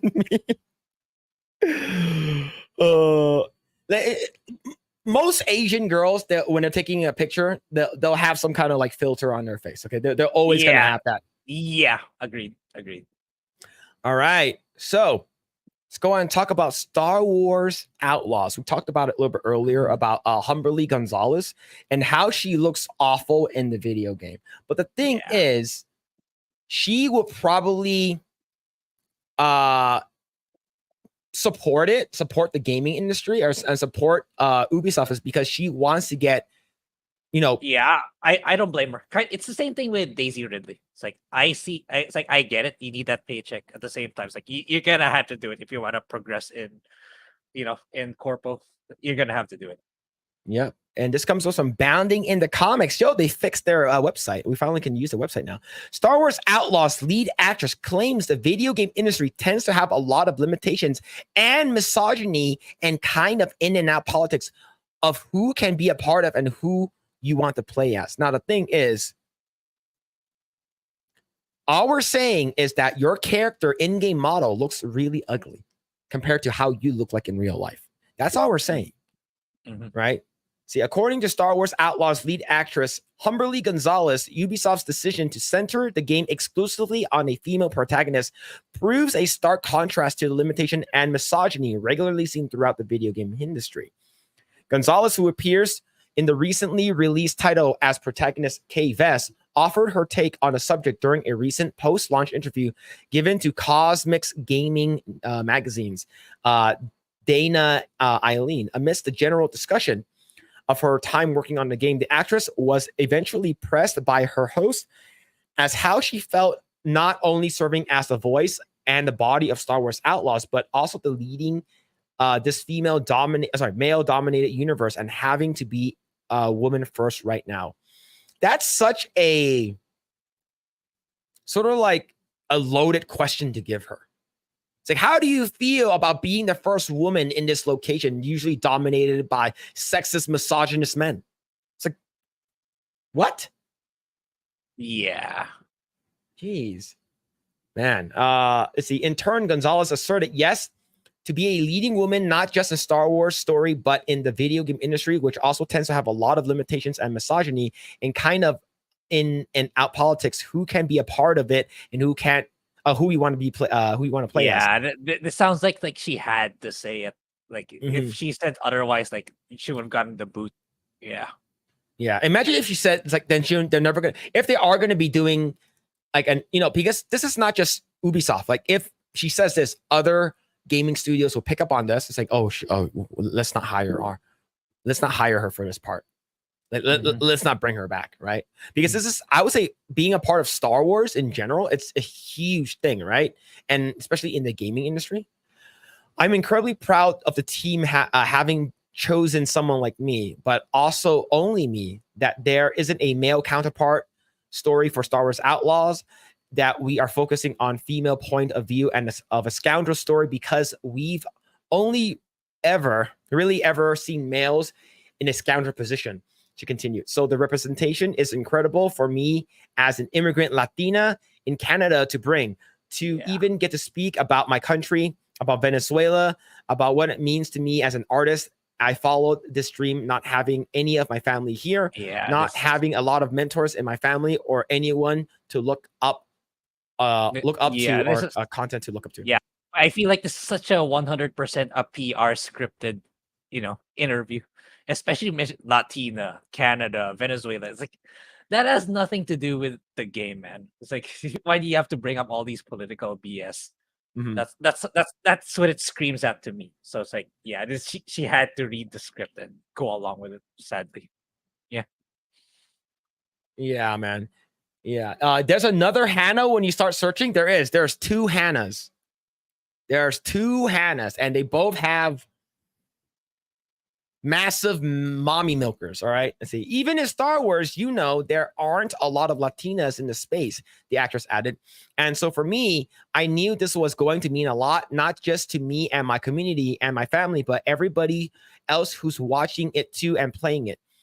Further elaborating on her thoughts, Gonzalez then explained, when they go, oh, this is a cool character, I wonder where they're from. And then they go do the research. I just want people to feel seen. And if I can be in any of those categories as a woman of color, as an immigrant, as a Latina, I'm glad she's not saying Latinx. I'm glad she's not saying Latinx. Any of those are so meaningful for someone who enters a franchise as big as Star Wars. Yeah, this 100% is just, this was, she wants to approach this from a way of more of like being neutral and saying things that like will give her like, you know, make her sound good. Yeah. We'll see. We'll check the numbers. I'm pretty sure in a few months this will be like $20-$30. So maybe then I might pick it up. But yeah, it's like there's just so many games. I posted on my personal X like all the games I want to buy. It's like I have no more room for DEI games. Sorry. Yeah. See, the thing is that when she says, I wonder where they are from, when you research and then they research and then they're like, wow, the video game character looks ugly compared to you. You look better in real life. Because that's it. Yep. Right. Like the thing is that like it just goes on and saying that like, you know, like she goes on saying that it's such a big entailing undertaking for me. You know, it's great for who I am, you know, like it's great to see people like me on screen. Like I get it. Like it's sort of like the whole thing with Little Mermaid, when the Black Little Mermaid shows up and then the moms are like recording their Black daughter. It's like, look, mom, she's like me. It's like that kind of stuff. Look, I get it. It's cool. It's cool whenever you have a person that's similar to you or like you.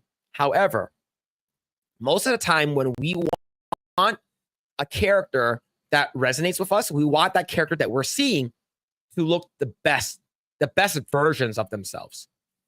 This is not the best versions. Because, like I said, Humberly Gonzalez and this weird looking creature,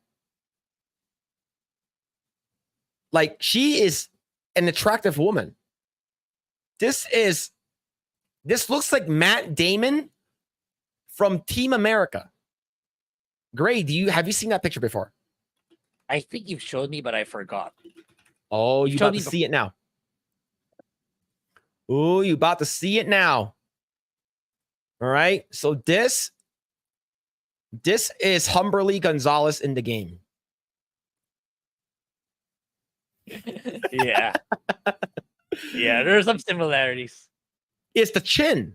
It's the strong chin. And the nose. Because her nose isn't like that. Look at her nose. Her nose isn't that pointed. Man. Yeah, she's very pretty in real life. And they sort of screwed her in a terrible way. Right? Not in a good way where like potentially land you in jail, but like in a terrible way. Yeah, man. The thing is, it's not over. Games Radar comes up and says Concord's massive flop hasn't phased Sony, which reportedly feels very positive about its next live service from Assassin's Creed veteran. Oh, yeah, right. It was developed by her. Yeah. Yeah, man. So there's supposedly a good internal sentiment around Fair Games, Jade Raymond's new multiplayer endeavor. Now, I have not seen the trailer to it. Oh, okay. I don't mind watching it again if you want to watch it. Okay, I have not seen this. We're gonna watch it together. Yeah. I watched it like yesterday or 2 days ago. It's maximum cringe. It's Here we go. Yeah. Okay, at the very least, they better make this one free to play. I mean, Sony can't be that stupid to charge $40 for this. But anyway, yeah. Here we go. I have not seen this yet. Yeah, you should watch. Let's look at the comments after watching. All right. Not actual gameplay. Wow.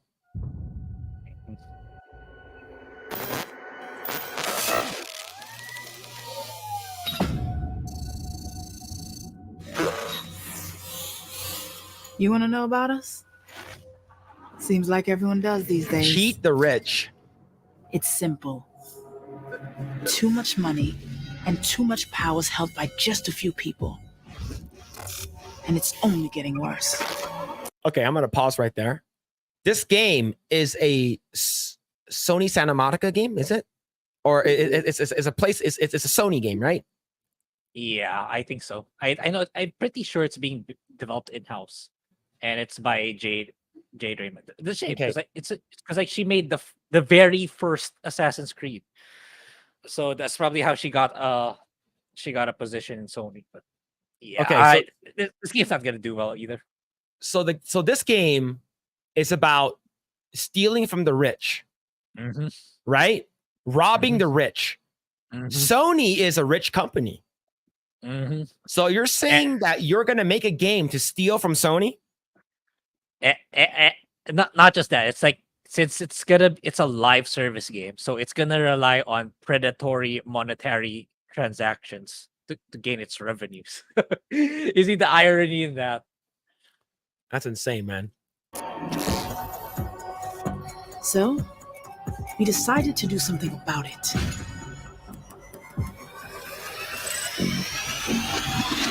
Let's go. Oh my god, that's the character. Jeans, designer socks too. I got the sweat too. It's a haiku. I'm something like you. My drink and drive too. Work 9 to 5s when I was in high school. These shoes here don't come out till June. This my pick. I'll crop you. Married to the game. Said my I do's got a window seat like Erica Badu. Yeah. This looks worse than Concord, dude. Yeah, and it's like someone mentioned in the chat, it's like CW's Robin Hood, the video game. Yeah, yeah, it is. Oh it my is. god, That's a man. good way of describing it. Yeah, Robin the Hood 2.0, the game. yeah. Yeah, and then why do they always have to put like cringe hip hop music that doesn't make sense? Why can't you just put like cool like ambient music? Yeah. Oh my god, dude. It's so stereotypical too. Yeah.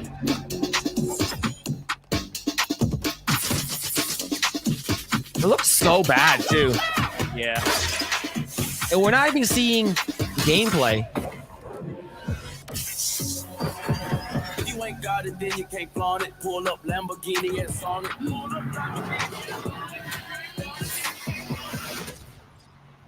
Those are the NFT bros. The monkeys.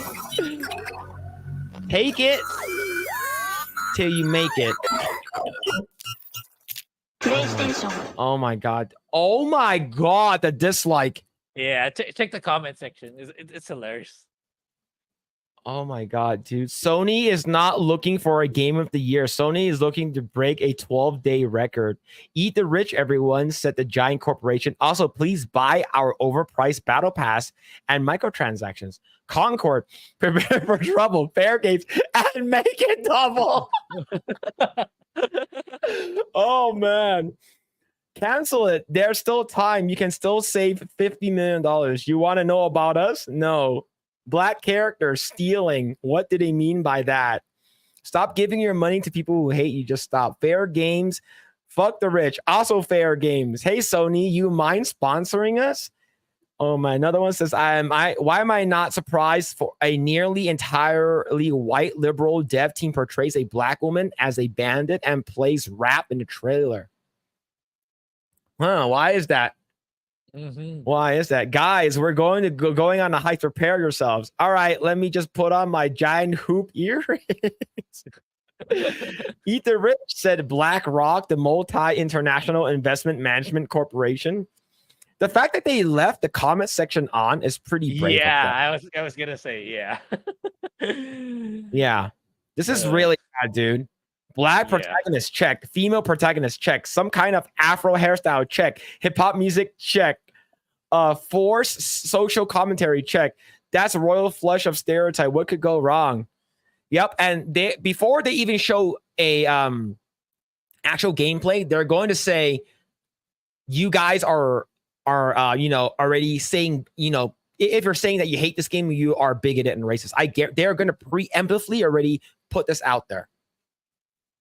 This is insane, dude. And if you go to their actual X, it says fair games. Welcome to fair games. Your chance to rob the rich and rebalance the scales.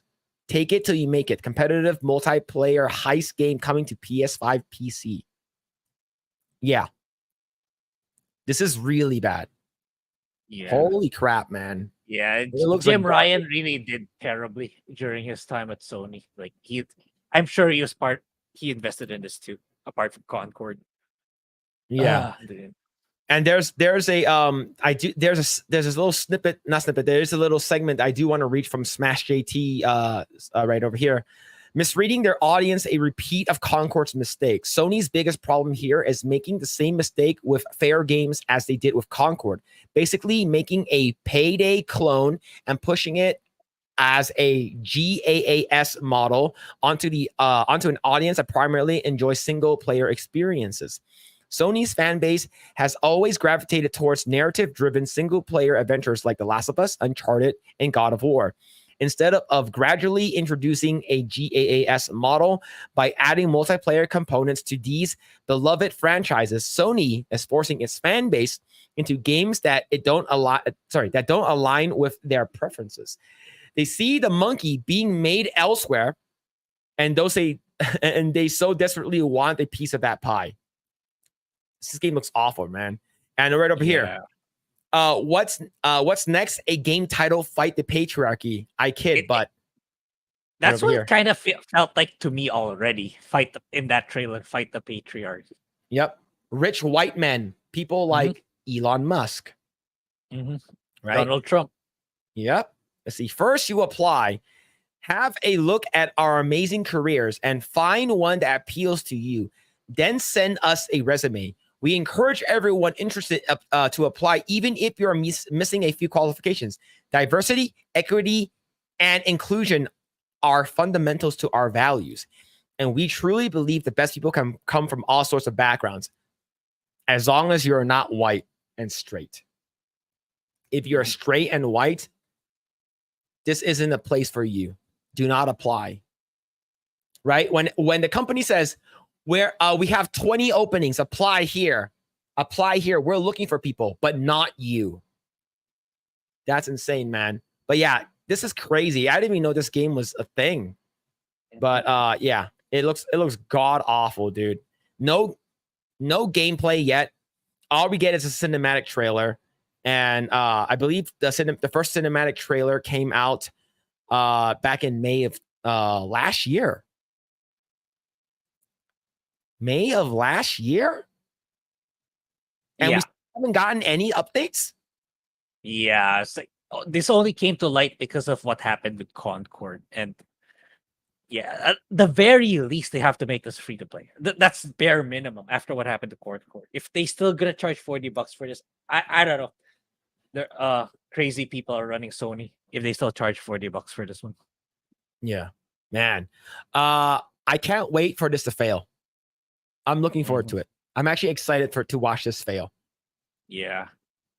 Oh man. Okay, let's go ahead and read the comments right over here. Yo, what's going on, Anonymous? Hope you're doing well, man. Hope you're doing well. Let's see. Carlos Garcia says, now I'd stay away. Yeah, man.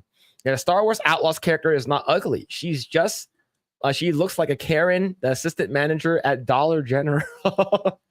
Now, Grae, would you date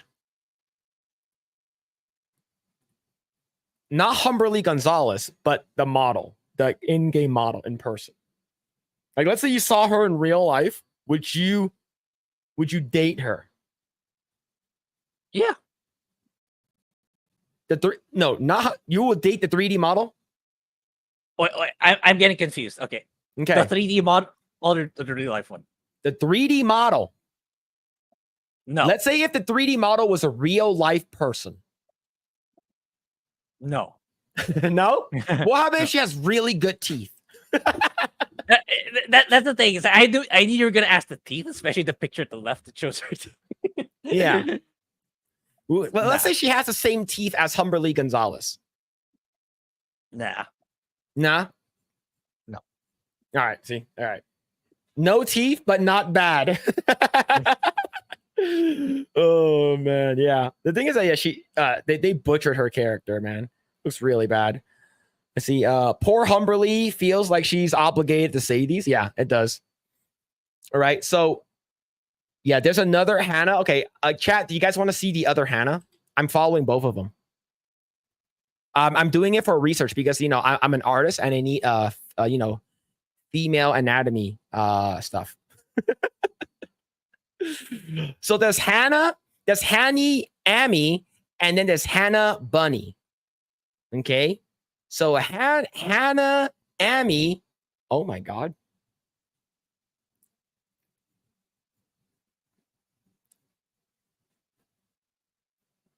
Man, if I can't even show, I want to show some of these. Some of these are crazy. All right. I think I can show this Zenless Zone 0 one. I think I can show this Zenless Zone 0 one, right?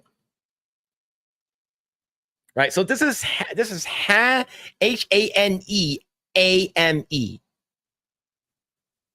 Right. So this is a Zenless Zone 0 cosplay over there. But yeah, the other one I can't. Her legs are spread, so I probably shouldn't. So the crazy thing is that the same girl retweeted this. I made 8 tentacles. This is my 8th time making it. I made a total length of 140 meters. Grae, what do you think she's using it for? I don't know. Oh man, dude, man. All right, we hide those tentacles, and it makes me feel inadequate. All right, let's continue. Let's see. Get out of video games and go back to your filthy dictatorship country. Then you stupid hooker. Oh man. Wait, is Venezuela the one that's really good right now, or is that the really bad one now? Because I know, is it Malay? Is that Venezuela? I know it's been really bad for a long time. It used to be like a haven, oh, that's a paradise. Argentina. Okay, yeah, Venezuela is really bad. Argentina is the one that became good because of Javier Milei. Okay, Venezuela used to be like, it used to be compared to like Iceland because of how good it was, but then like I know the president or whoever's the parliament, whatever, started doing corrupt shit, and it went down. It went so downhill from there. Yeah, Venezuela is really bad. And the thing is that like me and like a couple of my friends, we know a couple of artists from Venezuela, and they're like, we don't want Trump to be president is because he's a dictator. I'm like, do you know where you're from? Mm-hmm. Like, do you not know where you're from? Like, I've seen the most recent elections of our what's it called again, of Venezuela, where the president, at least a sitting president, like hired a bunch of like, you know, armed criminals to like stop and close up the voting areas. Like they actually went inside and like, it's crazy, man. Let's see, they're screwing up over there. I mean, look at the Star Trek, sure, ugly, but that they alien. That's true. That's true. Let's see. Please don't say Latin X or Filipino X, but Chinks is okay. I think Chinks is fine. I think I'm good with Chinks. All right. I remember I tried to get what's it called again, Ryan Kendall to say it, but he wouldn't say. He says Chinex. But I think what's it called again? I think like what's it called? What's his face? Malcolm Flex said it, which is awesome. Her character is named Kay Vest. Yep, it's bad. It's pretty bad. See, that looks nothing like the girl. So what's the point of even having her as the model? Yeah, it's bad. Phil dropped a TMNT story that dropped tonight in Pop Culture Discord. Is it the one with the Last Ronin or whatever? That could be pretty cool. Let's see. Let's continue going down. Going down. All right. Yeah, Robin Hood 2077, Sons of NFT. Oh my god, dude. He sounds familiar. Assassin's Creed Shadows with Yasuke with the hip hop. Yep. Regardless of background, unless it's a white Xian background. Yep. Humberly is pretty. They ruined her face model. Yep. Yes, they did. Let's see. The 3D model might be good friend, but only friend like what up, Matt Damon? Yep. Let's see. Yeah. So yeah, Venezuela is really bad. Is really bad right now. Yep. The socialist communists destroyed this country. Yeah. That's an alien tapeworm. That? Does it go up your butthole? Never mind. You don't have to answer that. No, it's the Venezuela at the moment. All their gangs got exported to the U.S. They have taken over apartments, and United States Army has issued a warning over the matter. Well, given our current administration, I don't think they're going to do anything about it, man. Fight climate change, take public transportation before burglary. Yeah. No, Venezuela is under one dictatorship that dropped the same government price control Kamala Harris wants to do here, where it costs a day wages to buy a loaf of bread. That's crazy, man. That's crazy. Oh, man. All right. But yeah, I'm looking up a bunch of pictures right now of what's it called again? Of Hannah. It's I'm doing research. It's like I'm looking at one right now that she's doing a cosplay on. And it's like it's like barely covers her crotch. It's literally like this big. It's like an inch or 2 inches of it. Like that's the only thing that's covering her crotch. Like I have no issues with it. All right. I'm just pointing it out. I'm just pointing it out. All right. Just got off work. Glad I caught the stream. I joined when you said, does it go up to your butthole? And it's going to be one of those streams, huh? Yep, it is, man. Yeah, but I'm looking at this. Grae, who would you prefer? Do you prefer Hannah Amy or Hannah Bunny? No, that's tough. I don't know. That's hard. All right, here's a pretty good photo. It's pretty safe to share, right? This is a pretty safe photo to share. All right, what do you think about that one, Grae? Yeah, pretty good too. All right, that one or I'm trying to look for a similar one with the Hannah Bunny girl, but all she has is like her in a bright dress and then with pasties on.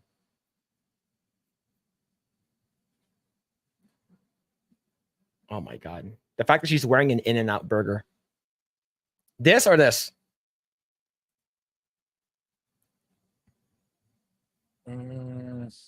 One or two? It's hard. Yes, me too. Yeah, hard. All right, I'm gonna put a poll in chat. I'm gonna put a poll in chat. Which one? All right. Hanny Amy or Hannah Bunny? Start poll. All right, start poll. There it is. There's a poll going on right now. The girl with the glasses is Hannah Amy. The girl with the glasses. And then the girl with the In-N-Out hat is Hannah Bunny. Which one? All right, there is a poll going on right now in the YouTube chat. Oh, intense fight.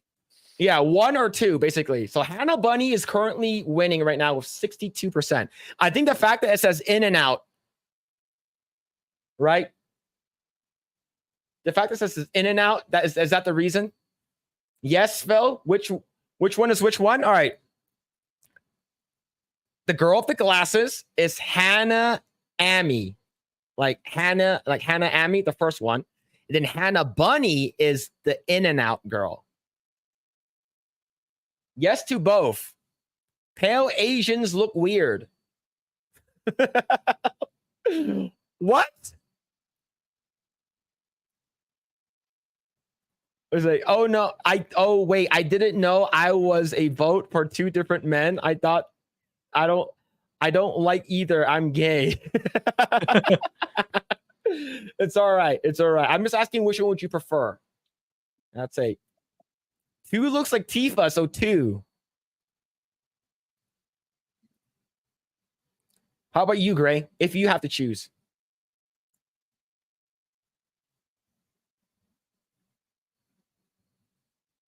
If you have to choose. Or this is a time where you're not gonna choose just because it's too hard. Yeah. Really? I think so. Yeah. Man. Grae's this is the first time where the thing is that what do you think about her teeth though? The first one's teeth. Yeah, they're good.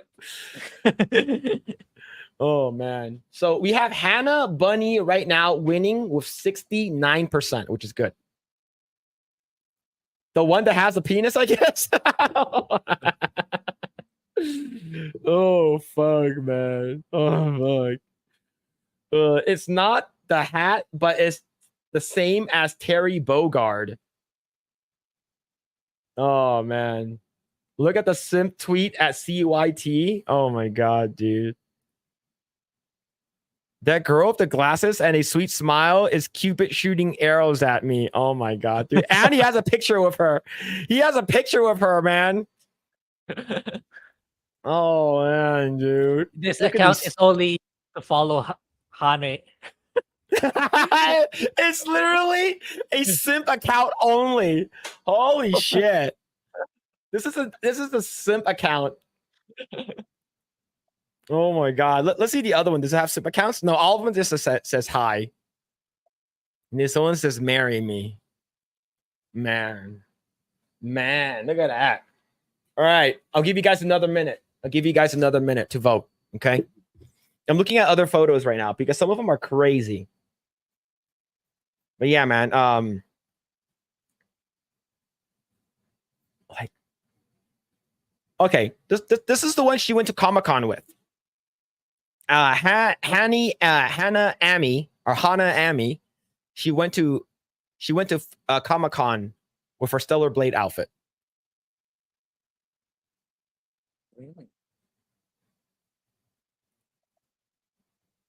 So I believe this is the first one where Stellar Blade actually retweeted this one. Yeah. Yeah, she looks good here. Yeah, she does. Fun fact, clitorises are small penises. Why would you what?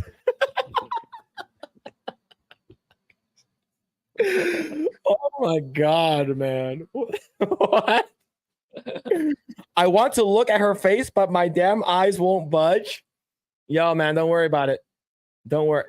Do not look up Evol Wash. I think she's better than Hannah, not gonna lie. All right, let's go out and look at Instagram. All right. So Eva WSH XWSH.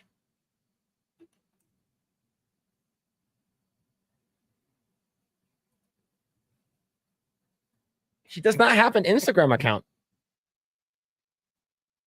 Did her account get banned? Hold on, let me see. Eva WXH.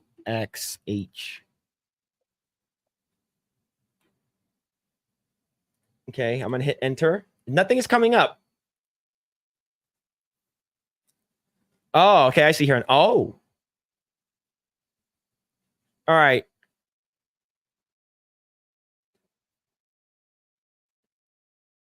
It's because she does a lot of furry, huh?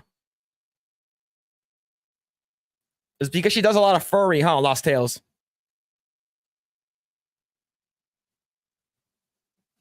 If God don't care about your pleasure to reproduce, then why would I? Oh my god, dude. Great. What do you think about this one? I believe this is Katarina. Katarina from League of Legends. Yeah, pretty good too. All right. I'm gonna end the poll. Looks like Hannah Bunny wins this match. Yeah. Looks like Hannah Bunny wins. All right. So this girl is Ava Wish, I believe. Yeah, that's the Katarina Bunny one. Actually, yeah. Pretty close. Calling me a furry? She has a lot of furry stuff. Right? This is the furry character from Genshin Impact. Yeah, Yai Miko.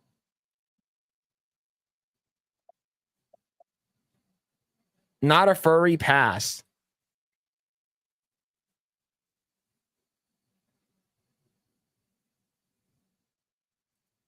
Who's this character again?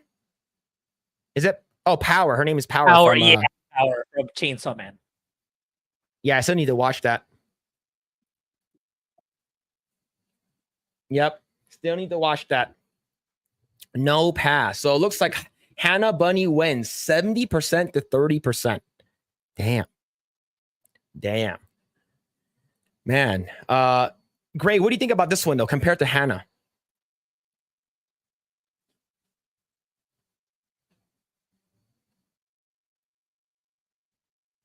Wait, you're pertaining to this one, the latest. Yeah, one. the one I just showed. The one I just showed. Yeah. I think Hana Ame is better. Hana Ame? Yeah, especially when you showed that Stellar Blade one, the Eve one. I think she looks a lot better, that one. All right. What are your thoughts on the fact that Sydney Sweeney does not get enough love on her booty? Someone sent this in the pop culture Discord. In the Discord. Yeah. Yeah. At least it's getting prime time now, not just the boobies. The fact that there is a 4x6 photo on eBay. How much does it cost? Okay, it's only $1.50. It's only $1.50. All right. Buy one, get one 10% off. All right. Damn, y'all still alive? Yeah, we're still alive, man. 4x6 inches. What's going on, Dirty Jersey? How's it going, man? But yeah, man. Yeah, I think, like I said, if we get a movie with Sydney Sweeney and Jenna Ortega, I think that movie will make a lot of money. Okay. Yeah.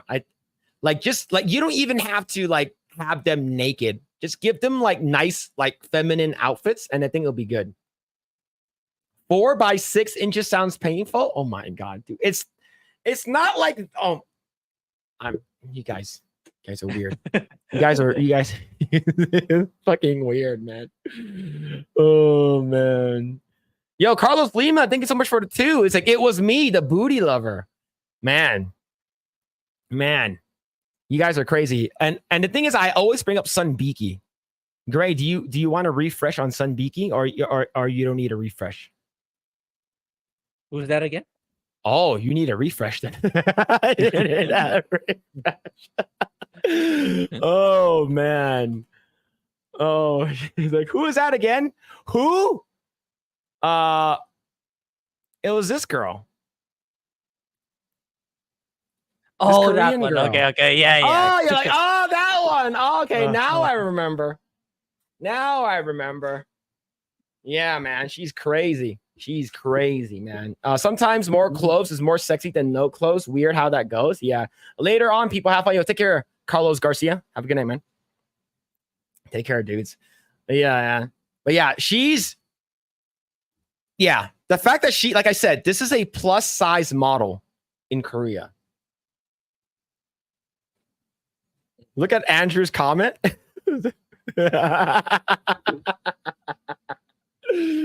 Oh fuck.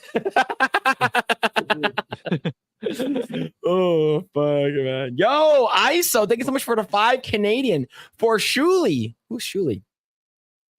Who was that? Not to get sure.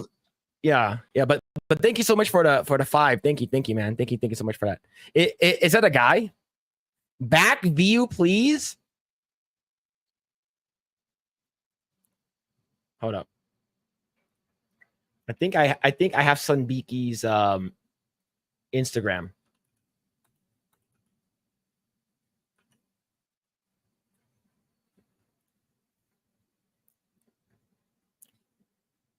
I think I have her Instagram. Hold up.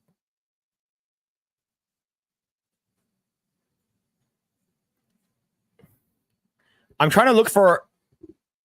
Okay, I think. Oh my, her hip ratio to her ass is insane. It is, man. Did someone say Nancy Pelosi? You guys are crazy. Grae, do you want to see Nancy Pelosi again? I'll leave that to chat.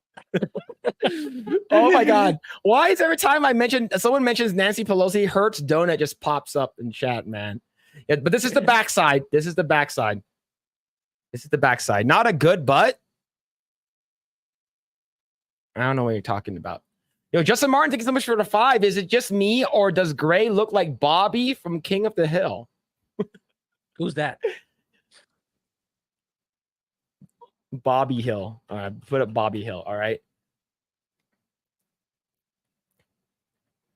He's talking about this, Grae. They're saying that this is you. Really? All right. One day you need to like take off your glasses and just wear a blue t-shirt. Too much butt, perhaps. And you guys are very very particular, huh? You guys just want me to pull up that girl again. What's her name? Mika LaFuente. Huh? You guys just want me to pull up Mika LaFuente again? Yeah, that's crazy though. But yo, thank you, Justin Martins for the super chat, man. Thank you. Yeah, she thick, boy. She thick. Yeah, you're paying attention to what I type. I'm flattered. Yes. I try to read almost everything if possible. Phil just posted a Anna de Armas at a Eden premiere red carpet today in Project Eggroll pop culture. Yeah, that doesn't look real. Not gonna lie, she could have Brazilian butt lifts. I'm not sure, but hold on.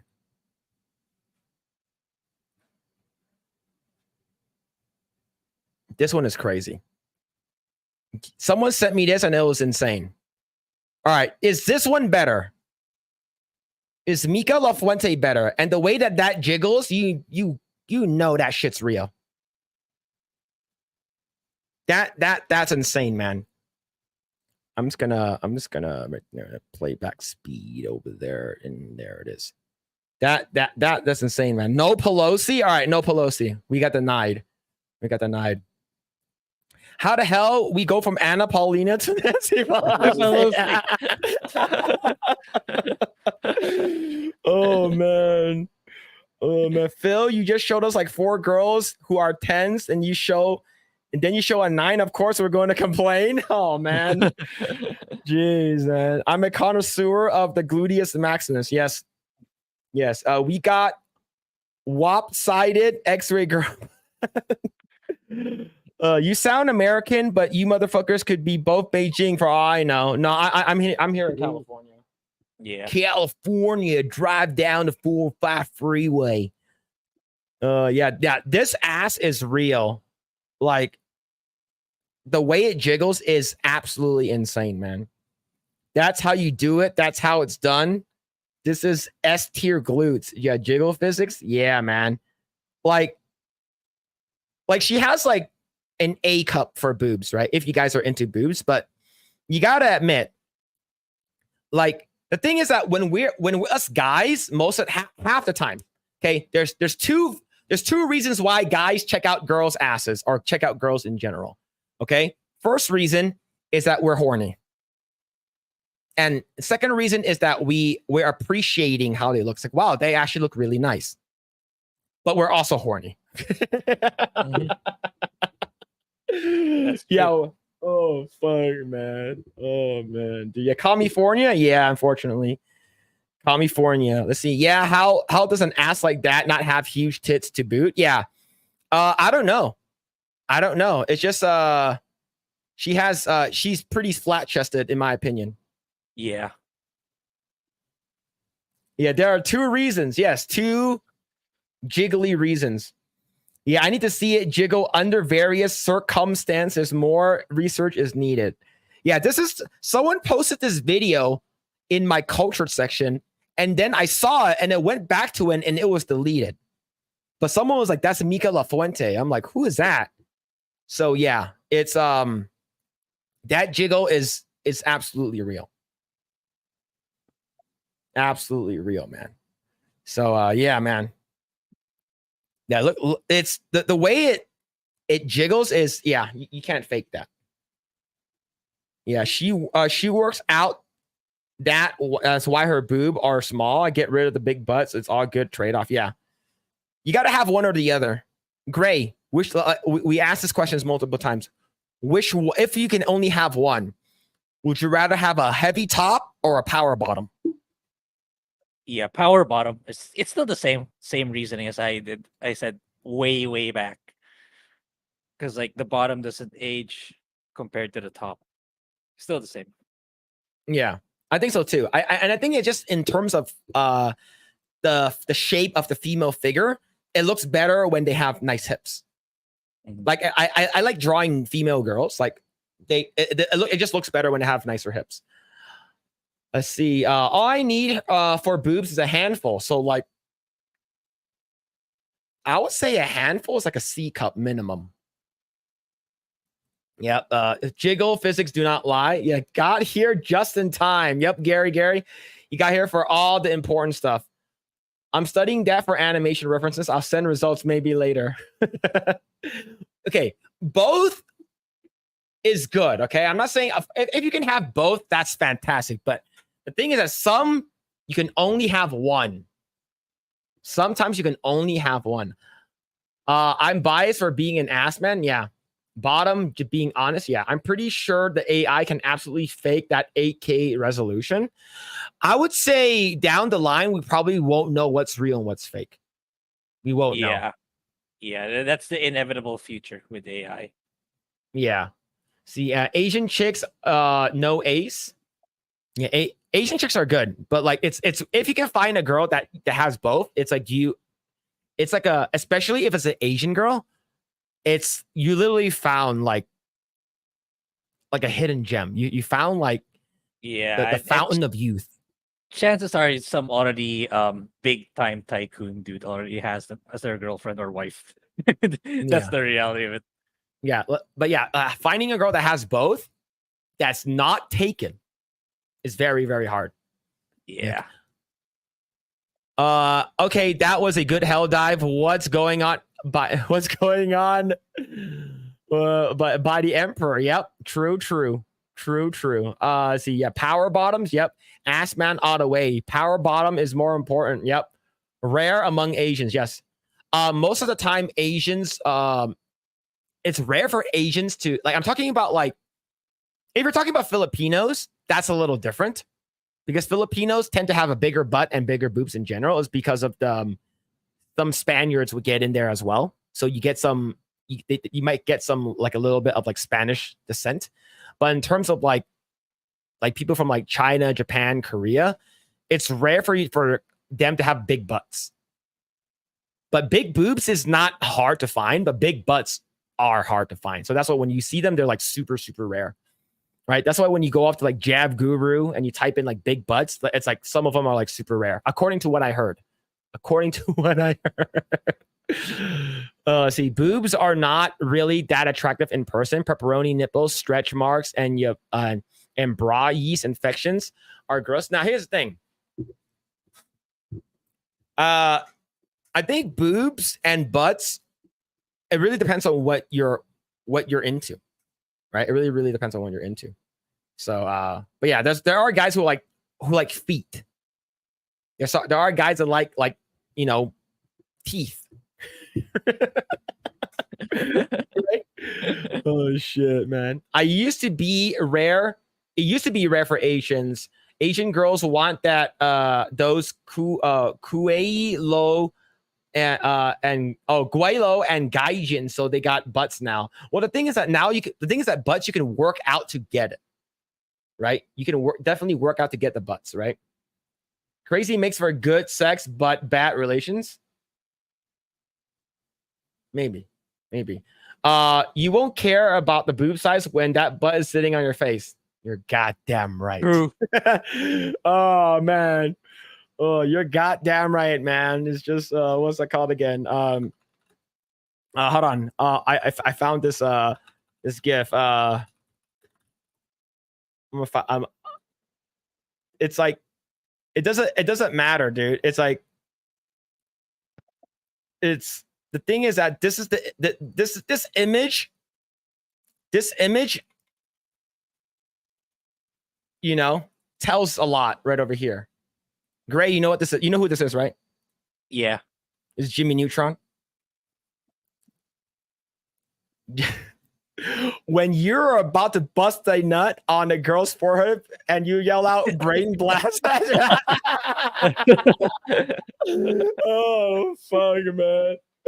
Oh, shit.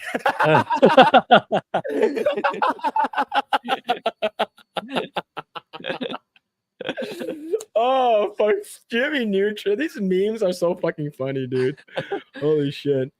Are there many big-breasted Asian women? There are more of that than big butt Asian women. There are more. Oof, stretch mark on titties, count me out. Here's the thing. There are probably more if you get stretch marks on. Now here's the thing. The only time you ever get stretch marks on your boob is if they grow too fast, too big.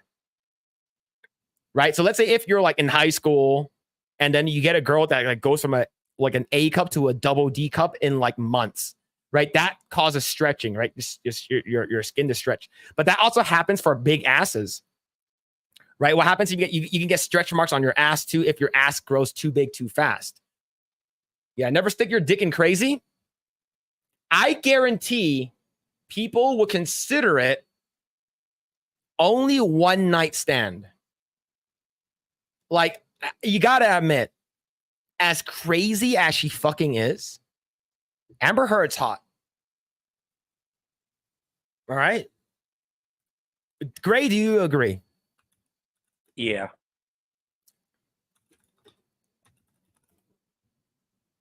Let me show you. Let me show you. All right. The fact that Amber Heard said okay to Elon Musk and cosplayed as Mercy. She crazy. She is crazy. She needed the money. That's what I thought. She needed the money.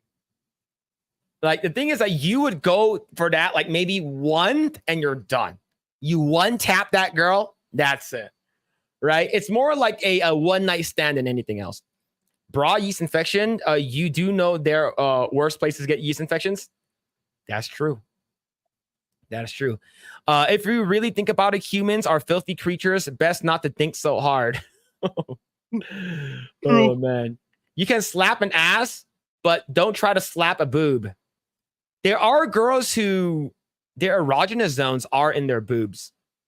I believe there are girls who are like that. But most of the time, they don't like being touched. I don't know why. I think that alone kind of turned me off the whole Asian chicks thing. Oh, man. So, what's going on, Adam? Hope you're doing well, man. Hope you're doing well. Let's see. I don't mind stretch marks on titties or hips. It just means they blew up. Yep. Like, for me, I don't really care. Boobs are boobs. Like, to be honest, small boobs are fine, too. Stretch marks on ass hips is nowhere as bad as on boobs. It really depends on how... If your girl is, like, really dark-skinned or, like, tanned, and the stretch marks, you will definitely see them more prominently if they do get it. Let's see. You can work out butt muscle and create nice butt, but you can't work out breast flat and create bigger boobs. That's true. So if you get big boobs, and you can work out your ass, and then you can get a big ass. Yeah, Amber Heard was hot. The wall has neither pity nor mercy. Yep. And then she shit in Spain as well. She shit in Barcelona on the streets. Oh shit, man. After what she did to Johnny, less attractive? Yes. Yes. After what she did. Amber Turd. Yep. But like, I like my woman to use the bathroom instead of my bed. Never stick your dick in crazy. Ask Jody Aria's last boyfriend. I see. Asian gals always look like they're crying when they're getting good. It's a turnoff. That's Japanese only. I've done my fair share of research for Asian women, and it's a Japanese thing. I hate it too. It's rare when you see one. Like, okay, here's the thing. I'm gonna sound like such a gooner and coomer for this Okay, this is a girl called Melody Marks. She is a blonde chick. She's very cute looking too. But have you ever seen a white girl in jab videos? That's who she is. She does not do the whole crying thing. She does not do the thing that sounds like she's like fucking, her dad died while she's getting railed. So Melody Marks, like she lived in Japan for a moment and she did adult stuff. And then I think she does it here now. Melody's one of my faves. My man. But yeah, man. Yeah, she's pale as fuck today. You gotta go for the MILF or aggressive woman jab. They do not complain. Yeah. Yeah. You are a gooner though. Yeah, that's true. I'm not lying. Yeah, I can't deny that, man. The ahegao is cool though. The cross-eyed tongue sticking out. Grae, do you like that? No, what? I don't know what that is. Oh no. Oh no. All right. I gotta Google search this. Okay. It is the cross-eyed, tongue sticking out Japanese girls. Oh, this girl's cute here. Who is she? The ahegao is this face. So have you ever seen like manga or like, you're like, oh, I'm just going to go check out some hentai for this weekend. And then like, that's the face that they would do it. I know it's AI. That's pretty hot though. I can't see the hands. Yeah. But yeah, that's basically what it is. See. Yeah, so curves. Yeah, curves is great. I curvy woman is better. That's a Japanese prawn, and yes, it's disturbing. Yeah, Koreans don't do that. Yeah, Koreans don't do that. Let's see. Yeah, I got an honest question for you guys. All right, go shoot. What's your question? And Grae, you don't know about Grae is very innocent. Grae is sweet summer child and innocent. All right. When we ask him about stuff, he's like, "What is that?" You just engage in conversation with a crowd on YouTube and make money off of it. I think so. I think that's what a lot of people do, right? Yeah, and the viewership in the videos and eventually sponsorship. There are plenty of ways to generate revenue. We're at this point where this is how we do it mostly. Yeah, in order for us to make money off of YouTube, is through the main thing that we make money off of is during the live streams when people super chat, membership, that kind of stuff. That's the main way. Secondly is advertisement. Advertisement is the sex. God damn it, I'm thinking about. God fucking damn it, it's the next thing.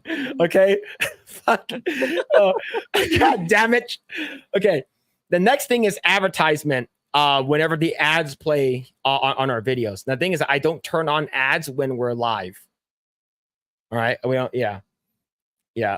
See, yeah, ahegao over crying bullshit. Yes, absolutely. Grae's secretly depraved. I bet. Grae's probably just acting stupid. He's like, what is that? What is bukake? What is that? I don't know what that is. No cross-out girls with their tongues out equals mental illness. Oh my god. Glasses sounds like he knows what he's talking about. Yes, he does. Grae's a smart one, and I'm typically the retarded one. You won't be discovered on YouTube by just doing live streams, though.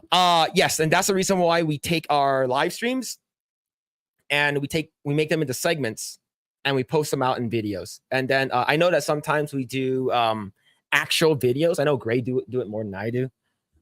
We actually make like actual videos and contents like, why should you buy this specific game? Here's a review of a movie and that kind of stuff. Like, for instance, I just finished Black Myth Wukong. I'm probably going to do a review. And I know that next week, Am I Racist is coming out. So I'm going to watch that. And since that's more on political sphere, I'm going to make a review of it, but I'm going to put it on my channel since that's more political. But yeah.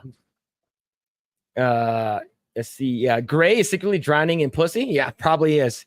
He probably has had more girlfriends than I have. I only had 2 in my entire life. See, Grae looks like he likes to. Yuck. What the fuck, dude? Oh shit. It's working though, Phil. I've been seeing more Eggroll shorts more lately. Yeah, we've been doing more shorts. I think shorts, but shorts is a good way for people to see our stuff. And if you want to subscribe based off of what we say, then people subscribe. But people don't typically subscribe through shorts. Yeah.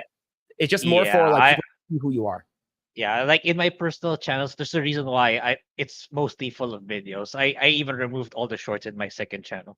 Because like for me, like curated scripted videos are a lot more effective compared to shorts. Yeah, they help, but I think you have to do it in a very, very peculiar way. And you have to be more methodical compared to an actual full-on video. I think that's how I feel. Like the thing is that our most successful shorts almost hit 1 million views. That's because the Vilma was sick. And it was our first short too. Like Grae made that one. Yeah, it's like I just wanted to compile all the shitty stuff that Vilma does, and it blew up everywhere. I think it got shared to so many sites. I think. And that short garnered us 600 plus subscribers just on that short. Yeah, it's nutty.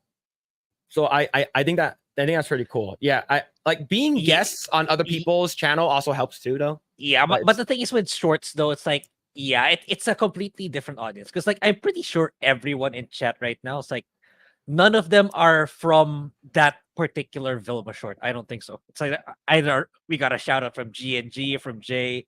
It's not from that Vilma short. That's what I'm pretty sure of. Yeah. Like most of the time, like okay, like for instance, like when we were at the Vegas meetup the first time, we got like 200 to 300 subscribers because Beardo and G&G shouted us out. Another time is when when someone shouts us out, like and the thing is that they don't have to do it, but they do, and that's the awesome part of like this community and the online this online community. Yeah, like the fact that like Jay was someone who found us. Yeah. Right. Like we knew who G&G, FNT, everyone. We knew who everyone, like everyone who's been on our channel, we know of them already. But the fact that like Jay was in our chat and it's like hi, and then we thought he was a fake account, and then it's sort of just I jumped onto his live stream on Saturday and I was like, yo, thank you so much for coming by. I super chatted him $10. Thank you so much. Appreciate it, man. We've been liking your stuff for a long time now. And then he's like, go follow Project Eggroll. They're Asian and they have a podcast. He didn't have to do any of that. Yeah. It's just like, and I feel like these the people that the fact that these people are like super nice too. Yeah. It's like when me and Phil started, we never thought like, oh, the people we tune in on YouTube, everyone G&G, FNT is like, we just thought like they're going to be like they're too big for us. Like we're just going to be like, but a bunch of nobodies just talking to each other what our takes are with movies, TV show, and pop culture. Never did we imagine like one of them will pop up one day in our stream, and when we actually get connected to them and actually meet them in real life, it's insane. Like even up to now, we can't really comprehend that fully. It's pretty nutty. Yeah, and the fact that like a couple of weeks ago, Camelot came in and raided us, and just like, what the fuck? Yeah. Like we've never spoken to Camelot before, but he followed, like I remember his old account on X and Twitter before it got banned. Like he followed us, and then we followed him, and then he rated us, and then Hypnotic rated us, and then the fact it's just crazy, man. It's pretty crazy how everything basically happened. What do you mean by these people? Okay. What do you mean by these people? I mean in a positive way. Like the big influential people on YouTube. It's like there's like you wouldn't think like from a tiny channel like Jay found us when we were like what 60 subs, 80 subs. Yeah, and about now 80. look at where we are. Thanks to him and everyone at G&G and FNT. Yeah, and the fact that like people even bring us on as guests. We were on Side Scrollers, and the fact that people actually agree to come onto our channel, like someone as big as Gary, the one of the big, I would say in terms of like anyone who's been on our channel, Gary's the biggest one. During that time he just hit 1 million. So it's just like, holy crap. And the fact it's like, yeah, sure, we'll, you know, I'll come on your channel. It's like, what the fuck, dude? It's like, it's very humbling that, and you, when you meet these guys, they're the same as they are on and off the camera. So that's why whenever we see these videos and people are slandering them, saying that they're like, oh, they're racist, bigots, and stuff like that, and like, then when you get to know them, you're like, no, it's not. And that's why like we go out of our way to defend them, right? Yep. It's because like I don't see any of it, right? It's like if you're talking about them being racist, it's like, show me an instance where they're talking about actually talking like super racist about one specific person. Right. Or, you know, talk about the whole Leslie Jones thing. He's like, yeah, we're not basically being racist to her. We're critiquing her personality and how she's acting and how her character is. We're not saying her skin and stuff like that. But yeah, Gary, #1 pro gamer. Yeah. You're just a dude pretending to do the disguise and yeah. I told Grae to watch that movie, man. Oh man. It sucks they won't be able to make that kind of movie nowadays, man. I do miss stuff like that. But yeah. All right. Last thing, Calvatino says that there is a cosplay that I should check out. That is that's a pretty good one for what's it called again? Mary Jane Watson. And this is I believe this is the J. Scott Campbell one, right? What do you think, Grae? Oh, yeah. Oh, like it's really. It's the closest thing we'll ever get to the comic. Yep. That's what I'll say. Definitely, man. Definitely. This is the closest thing. And the thing is that, like, she's not ugly either. Yeah. And I guarantee he's like, oh, she does not look like that. She does not look like that in real life. How dare you? You know, like that garbage. So, but yeah, man. It's pretty crazy. All right. I'm going to hit save on that right over there. All right, cool. Grae, anything else? What are you up to, man? What are you up to? Yeah, I'm reviewing Fairy Tale. I'm gonna review episode 3 today. Yeah, I'm gonna compile a bunch of episodes first before I show that channel. Because I don't want to show the new channel with like just 2-3 videos. I'll compile more videos before I make it public. But yeah, since I'm back from the province, I will do my best to expedite Chrono Trigger. Because like I probably won't play I won't be able to cover Trails Through Daybreak before Metaphor. Because like I probably end up playing Metaphor first in October. And yeah, I will try to make short videos on Space Marine 2 and Lollipop Chainsaw. Yeah, and so I chatted this earlier. So mods is gonna be a lot easier for you. You just post my link tree, so all my shit are there. So you don't have to post every single channel I make. It's gonna be too tedious. So link tree, everything is there. So my X, my Discord, my channels, everything, they're all there. All right, cool. All right, and you can find me everywhere at Mr. Phillip Chan. If you want to follow my own personal channel, it's Mr. Phillip Chan #2. I believe I'm at like 850 subscribers on my own personal channel, which is pretty cool. My goal is to get 1,000 before the end of the year. So if you guys want to follow me there, I really appreciate it. For this channel, we want to hit 5,000 before the end of the year, and I believe we are less than 50 away. I believe we're less than 40 away now, which is actually pretty cool. Most recently, I just beat Black Myth Wukong. I got the true ending for it. It's actually really cool. And I'm doing New Game Plus now. New Game Plus is insane. It makes all bosses trivial. Like you can beat the bosses in literally like two or three like big attacks and like they're dead, which is actually really, really fun. And I can, like, if I really wanted to, I might be able to one-shot bosses too.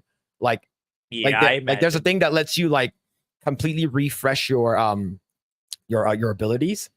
So like that could be really, really cool. But yeah, I will also be probably making a review on that as well. It is my game of the year contender. Like if we're not including Elden Ring as a contender since it's a DLC, this game is my game of the year. It's I reviewed Stellar Blade, but I haven't even finished Wukong, and I think Wukong is the better game. I think so too. The story is better too. Like the story actually, and the music is really good. There, like I said, like I crashed like 7 times on the console, like hard crash. It brought me back to the menu. So yeah, maybe when I get back to it, they optimize the game even more, so which will be better for me once I cover the game. Yeah. And I will be watching Am I Racist next weekend. And I'll probably be making a review on that for my own personal channel since that one's more political. That one's the Matt Walsh one. So that's going to be pretty interesting. I actually got a lot of viewership on that one when I reacted to the trailer. So so for some reason, a lot of people are interested in that. So I'm going to be I'm probably going to be making a review on that one as well. But yeah, man, I'll probably be playing Space Marines 2 on Monday. I'll try it out. I heard you can beat the game in like 8 to 12 hours, at least the campaign. Reasonable. Yeah. But yeah, man. But thank you guys so much. I really appreciate it. I'm going to go through all the super chats right over here just to give a shout out. Carlos Lima, Tatsu-sama, Renaissance Boomer, Carlos Lima again, Dave's Pepsi, Jesus Davila, Carlos Lima, a whole bunch of other times, Richard S, Justin Martins, Carlos Lima again, ISO, and Justin Martins. Thank you guys for the super chats, the gifted memberships. Thank you for all the support. We really appreciate it. We will have X-Ray Girl on the 21st, but Grae, you're not going to be here. I'm not going to be there again. It's hilarious. Like X-Ray Girl the second time, and I'm not there again. Yeah. The timing really sucks. It's like we only do these company outings like once a quarter, and it's right at the time when we have a guest. So yeah, man. But yes, what's it called? Yeah, X-Ray Girl will be back on the 21st. She'll only be on for about 2 hours since she'll just finish Saucy Saturdays and come on here. And we'll see what we're gonna do. I know that it sucks that Grae won't be here again, but another thing is that I will be going to San Antonio Space Con. I'll be joining the meetup with Geeks and Gamers, Ripperverse, and FNT. So I'll be seeing everyone there, whoever's going. But yes, you guys will be basically I'll basically be sending you guys off to Yellow Flash's stream. I believe he's still live. So yes, thank you guys so much again. We really appreciate each and everyone here. So if you guys are going to be going to over to Yellow Flash's stream, just spam the egg emote and say Eggroll raid. That's up to you if you guys want to do that though. Will you play your Sun Beaky video for her? I probably will. But anyways, chat, thank you guys so much. We really appreciate it. We will be back next Saturday for more Project Eggroll. Subscribe, like, share, subscribe, all that kind of stuff to our socials and stuff like that. And we will see you guys next Saturday. Take care. Bye-bye.